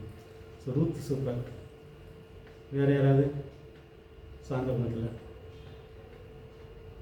இதில் எதுக்கு பேசுகிறோன்னா நமக்கு அது வளரணுன்றதுக்காக. நமக்கு ஒரு வேலை இல்லாமல் இருக்கலாம், ஆனால் ஆண்டோட கேட்கணும். இதில் எங்கெல்லாம் நம்ம குறையாக இருக்கிறோமோ அங்கெல்லாம் நம்ம ஆண்டோட கேட்கும்போது அந்த குணத்தை வந்து ஆண்டவர் வந்து கொடுப்பார் சொல்லி பார்க்கலாம்.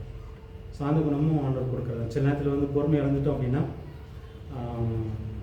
ஆண்டவர் நம்மளை கொண்டு செய்ய நினச்சது வந்து நடக்காமல் போயிடும். நீடிய பொறுமைக்கு ஆப்போசிட் இது சாந்தம்.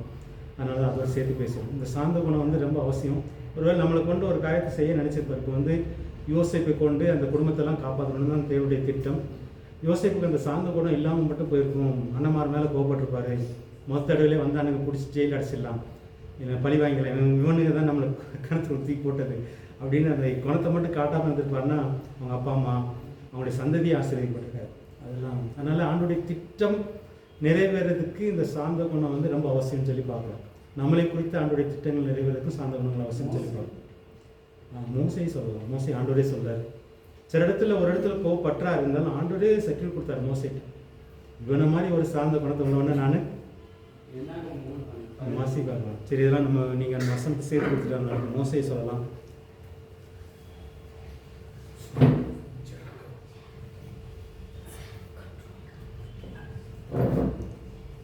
வாசிக்கிறது மோசை வாசுறேன். பூமியில் உள்ள சகல மனிதர்களும் மிகவும் சார்ந்த குணங்களா இருந்தான்.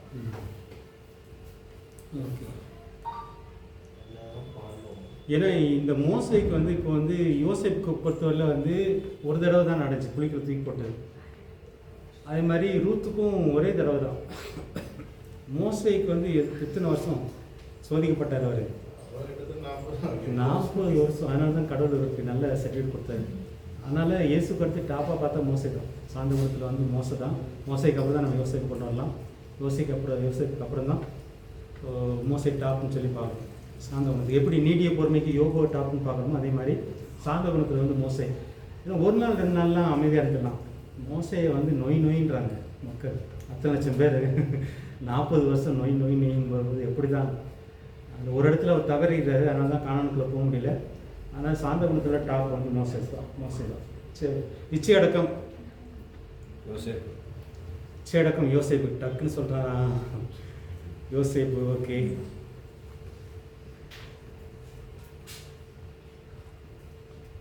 யோசேப்புக்கு வந்து அந்த ராணினால் வந்து சோதனையில் அவர் இல்லை, நான் வந்து ராஜாவுக்கு துரோகம் பண்ண முடியாது, கடவுளுக்கும் துரோகம் பண்ண முடியாது. இச்சை அடக்கம் வேற. இச்சை அடக்கத்தில் வேற யாராவது உங்களுக்கு ஞாபகத்துக்கு வராங்க? இச்சை அடக்கம்னா நம்ம இச்சைன்னு பார்த்தோம். இச்சைன்னு என்னென்னா ஆண்டவர் பிடிக்காத ஒரு ஆசை வருது, அதை அடக்கிறது.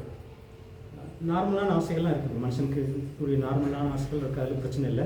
ஆனால் ஆண்டவர் பிடிக்காத ஒன்று செய்கிறதுக்கு ஒரு ஆசை வருது, அந்த ஆசையை அடக்கிறது.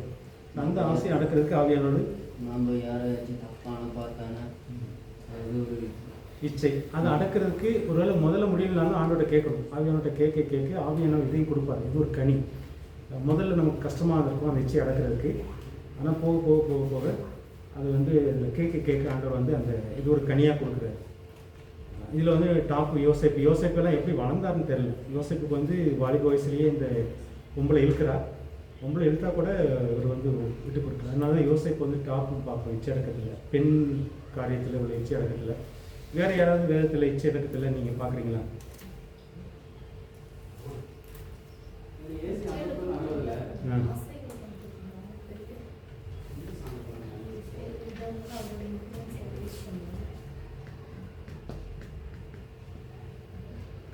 என்ன சொல்கிறீங்க?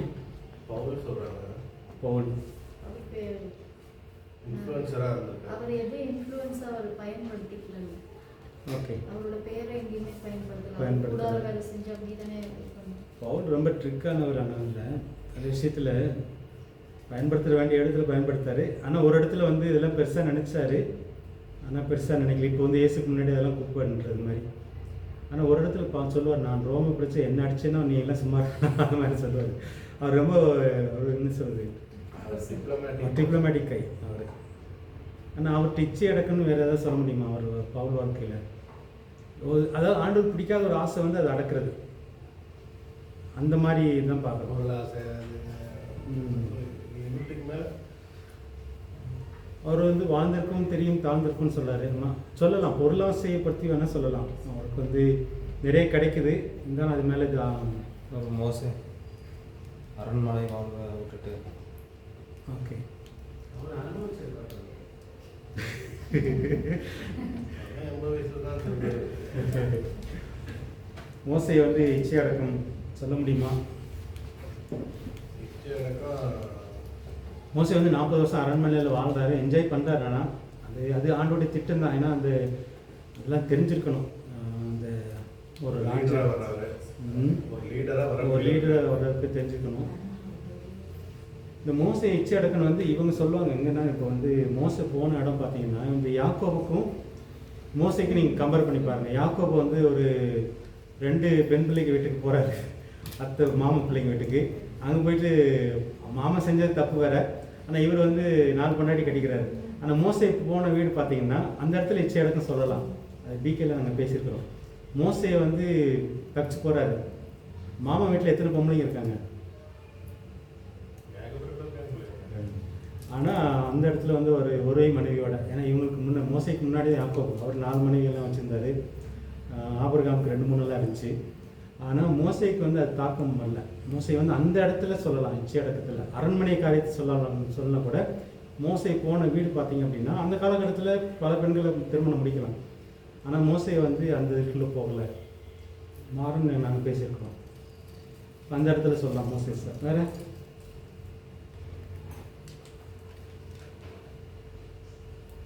இந்த சாந்தத்தில்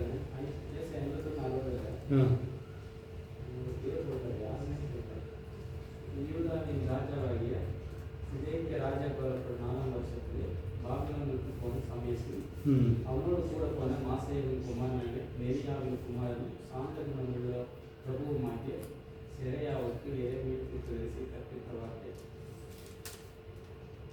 ஓகே. ஆனால் அது அந்த ராஜா பேர் அவர் என்ன செஞ்சார்னு? செரையா. சரி,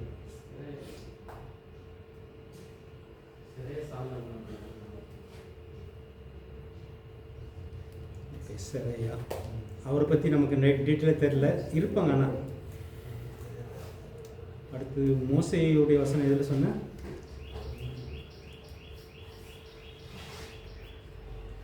என்னாகமும் 12. மற்றதுக்கு நம்ம வசனங்கள் பார்க்கலாம். யோசேப்புக்கும் வசனங்கள் நீங்கள் பாருங்கள். மோசைக்கு வந்து இந்த காரியங்களை சொல்லலாம், ஆனால் வெளிப்படையாக எழுதப்படல. மோசை வந்து போன வீடு வந்து நிறைய பெண்கள் இருந்த வீடு, ஆனால் வந்து பலதார மனத்துக்குள்ளே போகலை. ஸோ அவருக்கு ஒரு சோதனை இருந்துக்கலாமல் இருக்கும். அங்கே இச்சை அடக்கத்தை பார்க்குறோம். யோசேப்புக்கு வந்து ஒரு பொம்பளை ராணியை பிடிச்சி விட்டா கூட அங்கே வந்து இச்சை அடக்கம். வேறு யாராவது இருந்தாலும் சொல்லுங்கள். புதிய ஏற்பாட்டில் வந்து இச்சை அடக்கங்கள் வந்து எங்கே சொல்லப்படலான்னா, இது வந்து நம்ம பெண்ணை மட்டும் பார்க்குறோம். பொருளாதாரத்தில் பார்த்தோம் அப்படின்னா சீசர்களை சொல்லலாம். பேதுருவெல்லாம் பார்த்தீங்கன்னா எங்கே இச்சை அடக்கத்தை சொல்லலாம்? பேதுருவர்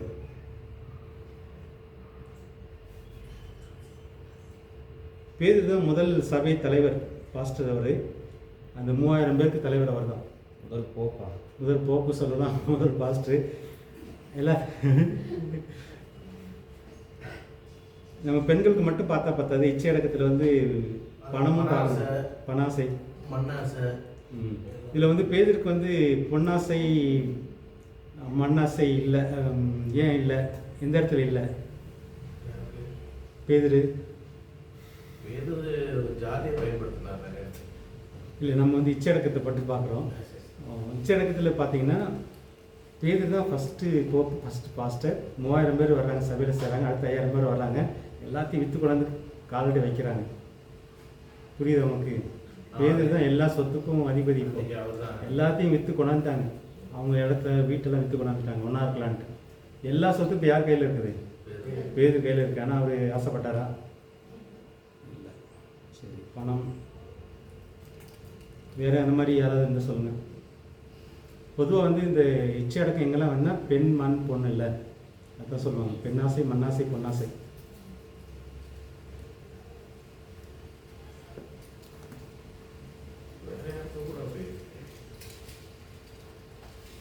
புதிய ஏற்பாட்டில்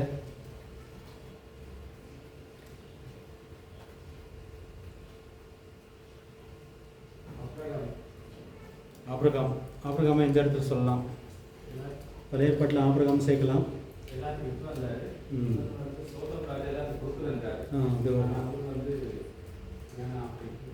ஆபிரகாம் வந்து 2 இடத்துல வந்து இச்சை அடக்குன்னு சொல்லலாம். ஒன்று வந்து இந்த லோத்துக்கும் சொத்து பெருகிருச்சு, ஆபிரகாம் சொத்து பெருகிருச்சு, ஒரு இடத்துல வாழ முடியல. அப்போ வந்து ஆபிரகாம் விட்டு கொடுக்குறாரு. நீ உனக்கு எது இடம் பிடிச்சிக்கோ அந்த இடத்த நீ எடுத்துக்கோ அப்படின்னு. இப்போ அங்கேயும் வந்து ஆபிரகாம் வந்து ஆசை அடக்கிறாரு. பச்சையான இடம் தான் சோதம் குமாரா, இருந்தாலும் இவர் அது மேலே ஆசைப்படல. நீ எடுத்துக்கோ அப்படின்ற மாதிரி. ஆனால் ஆண்டவருக்கு இவர் கூட இருந்ததுனால இவருக்கு வந்து ஆண்டவர் நடத்துகிற பார்க்குறோம். அப்படி அங்கே போனவனை பகைவர்கள் பிடிச்சிட்டு போயிடறாங்க. 2 குரூப் சண்டை வருது. அந்த குரூப் வந்து இவங்களை பிடிச்சிட்டு போயிடறாங்க. இந்த சோதம் குமாரை ஜெயிச்சு இப்போ அங்கே தான் போய் ஆபிரகாம் காப்பாற்றுறாரு. ஆபிரகாம் காப்பாற்றிட்டு வரும்போது இந்த பெரிய ராஜா நிறைய பொருள்லாம் போகுது. அவன் என்ன சொல்கிறான்? அந்த ராஜா என்ன சொல்கிறான்னா, சோதம் ராஜா என்ன சொல்கிறான்னா, பொருளெல்லாம் எடுத்துக்க ஜனங்கள் மட்டும் கொடுன்றான். அப்போ ஆபிரகாம் என்ன சொல்கிறாரு? இந்த 2 வசனங்கள் நீங்கள் கோட் பண்ணிக்கோங்க. ஆபிரகாம் என்ன சொல்வார்னா, நீ என்னை பணக்காரன் ஆக்குனேன்னு எனக்கு பேர் வேண்டாம். இந்த சோதம் ராஜானால நான் பணக்காரனானன்ற பேர் எனக்கு வேண்டாம். கடவுள் தான் என்னை பணக்காரன் ஆக்குனார். ஸோ அப்படின்னு சொல்லுவார். ஸோ அதெல்லாம் பார்த்தீங்கன்னா அது அந்த இச்சை அடக்குறது, அவ்வளோ சொத்து வருது. அதில் பார்த்தீங்கன்னா நிறைய வந்திருக்கும். இத்தனை யாருக்கணக்கான ஆடு ஒட்டகம் வந்திருக்கும். ஆனால் ஆபிரகாம் அதெல்லாம் பெருசாக நினைக்கல. ஒன்றால் நான் பணக்காரனான்ற பேர் எனக்கு வேண்டான்ற மாதிரி சொல்லுவார். ஆபிரகாம் சொல்லலாம். யோசேப்பு வந்து பெண் விஷயத்தில் சொல்லலாம். ஆபிரகாம் பொருள் விஷயத்தில் பார்க்குறோம். யோசேப்பு பெண் விஷயத்தில் பார்க்குறோம். மோசே வந்து பெண் விஷயத்தில் வெளிப்படையாக எழுதப்படல பார்க்குறோம். பேதுரு வந்து பண விஷயத்தில். ஸோ இதெல்லாம் பார்த்தீங்கன்னா இச்சை அடக்கம். ஸோ நமக்கும் இது வந்து குணம் வளரணும். எது மேலே கடவுளுக்கு பிரியமில்லாத ஒரு ஆசை வருதோ அந்த இடத்துல அடக்கிறதுக்கு ஆவியானுடைய துணை வேணும். இது நம்மளால முடியாது. எல்லாமே ஆவியின் கனின்னு பார்க்குறோம். இதுக்கு வந்து ஆவியானுடைய துணை கிடைச்சா தான் நம்மளால் இதில் தானியல் வந்து சாப்பாடு நம்ம அவரை சேர்க்கணும். இப்போ எல்லாம் வந்துச்சு. பணம், பெண், சாப்பாடு. யோவான் இதில் அது அவருக்கு பெரிய அபிஷேகம். அவர் காட்டிலேயே கிடைக்கிறது போதும். அவருக்கு வந்து ஒயின் வேண்டாம். இயேசு கூட அப்போதைக்கு நல்லா சாப்பிட்றாரு, விருந்து சாப்பிட்றாரு. இயேசு எங்கே போனாலும் விருந்து அடிச்சுட்டு இருப்பார். ஆனால் இவர் அதே காலகட்டத்தில் ஸோ யோவானுக்கு இருந்த அபிஷேகம் வேறு. அந்த யோவான் ஸ்நானனுக்கு இருந்த அபிஷேகம் நான் சாதாரண மனுஷன் மாதிரி சாப்பிட மாட்டேன். அந்த அபிஷேகத்தினால அவர் 200 வருஷமா எளிய மாதிரி இருந்தார். இல்லாட்டி முன்னாடி எளிய மாதிரி. ஸோ இந்த மாதிரிலாம் பார்க்குறோம். பண விஷயத்தில் அடக்கம், பெண் விஷயத்தில் அடக்கம், சாப்பாடு விஷயத்தில் அடக்கம், இதெல்லாம் வந்து ஆவியானவர் கொடுக்குறது. நான் அளவுக்கு மீறி போகிறது அப்படின்னு சொல்லி மரியாதை இல்லை சொல்லுங்க. மரியாதை அந்த பெண்களே வரல. நீங்கள் பெண்களை ரூத் இடையில வந்து ரூத்து கூட போட்டுக்கலாம். ரூத்து போடலாம். ரூத் வந்து பணக்கார பசங்களை தேடி போல, வாலிபனை தேடி போல ரூத்து போடலாம். பெண் விஷயம், ஆண் விஷயத்தில் ஓகே. வேற மரியாதை வந்து எந்த விஷயம்? எந்த மரியாதை? மரியாதை 2-3 மரியாதை இருக்காங்க. அந்த இது நலந்தம் தைலத்தோட மரியாதை ஓகே. அவன் வந்து மகதலேனா மரியாதை தைலத்தை எடுத்துருக்கலாம். பட் அவர் அவளுக்கு வந்து அந்த தைலம் வந்து விலை மதிக்க முடியாது. யூதாஸ் கணக்கு பார்த்தீங்கன்னா அது பெரிய இத்தனை வெள்ளிக்காசுன்னு தெரிஞ்சு அவளுக்கு வந்து அது தெரியல. இயேசுக்காக அந்த அர்ப்பணிக்கிறது 300 வெள்ளிக்காசு. 300 வெள்ளிக்காசு. ஊசியா இதில்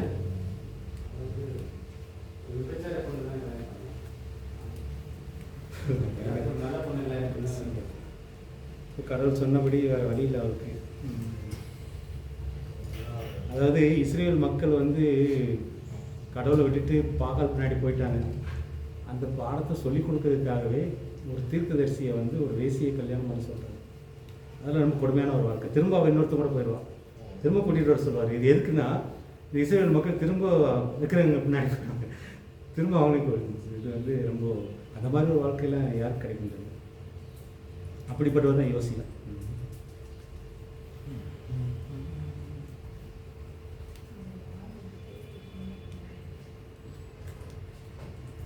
ஓகே போதுன்னு நினைக்கிறேன்.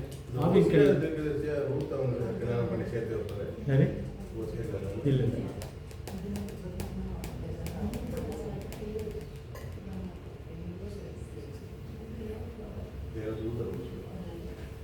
ஸோ இதெல்லாமே ஆவியானவர் மூலமாக நமக்கு கிடைக்கிற. நான் ஏற்கனவே பார்த்தோம், நம்ம 3ஆக இருக்கிறோம். ஒரு பங்கு ஆவி, ஒரு பங்கு மனசு அல்லது ஆத்மா, இன்னொரு பங்கு உடம்பு. ஸோ உடம்பை நம்ம பார்த்துட்டோம். ஆவியில் ஓரளவுக்கு நம்ம இப்போதைக்கு தெரிஞ்சுக்கிட்டோம். இப்போ ஆவியில் எப்படி நம்ம இந்த மாதிரி இப்போதைக்கு வந்து உடம்பு, அதாவது நம்ம இயேசுவை ஏற்றுக்கொள்ளாத வரைக்கும் உடம்பு தான் நம்மளை டாமினேட் பண்ணும். அந்த 5 சென்சஸ், அந்த 5 உணர்வு தான் டாமினேட் பண்ணும். மறுபடி பிறந்துட்டோம், ஆவியானவர் வந்துட்டார், ஆவிக்கு உயிர் வந்துருச்சு அப்படின்னா இந்த ஆவியின் குணங்கள் வந்து நம்மளை வந்து நம்ம வாழ்க்கையை வந்து டாமினேட் பண்ணணும். அதுக்கு நம்ம முயற்சி எடுக்கணுன்றதான். அதுக்கு முயற்சி தான் இதெல்லாம் பார்க்குறோம். நம்ம அதுக்குள்ளே எல்லாமே இருக்குது. இப்போ நம்ம ஆவியில் வளர வளர இந்த உணர்வுகள் கம்மியாகிட்டே இருக்கும். இப்போ தானியல் கறி சாப்பிட்றது பெருசாக தெரியல அப்படின்னா ஆவியில் அவர் உயர்ந்திருக்கிறார். அதனால் கறி சாப்பிட்டா என்ன, மாட்டுக்கறி சாப்பிட்டான்னா என்ன சாப்பிடணும் அப்படின்ற மாதிரி வரும். ஸோ இந்த ஆவியின் உணர்வுகள் மேலோங்கும் போது இந்த மாம்சத்தின் உணர்வுகள் வந்து இப்போ இதில் கீழே பார்த்தீங்க அப்படின்னா இந்த இதில் பார்த்தீங்கன்னா மாம்சத்தின் கிரியைகள்னு வரும். வந்திருக்கு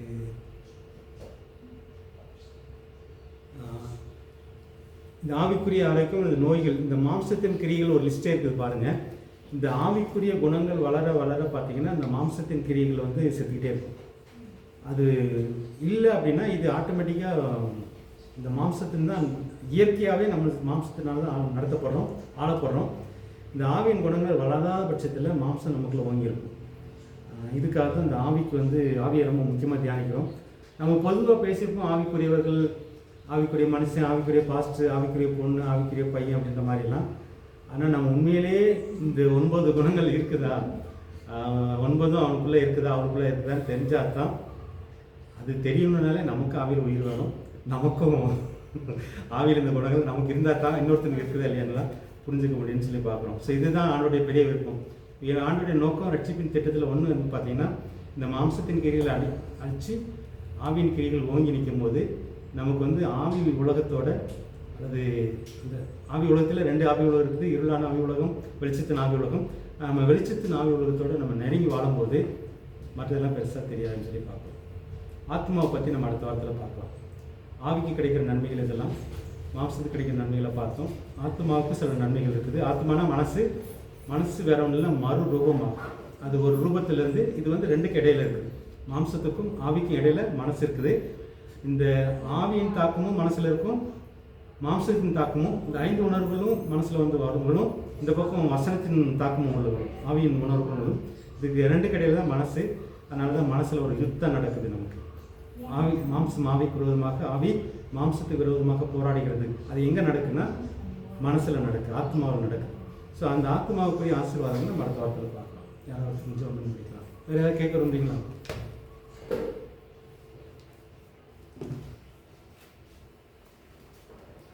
ஜெபம் பண்ணுறீங்க.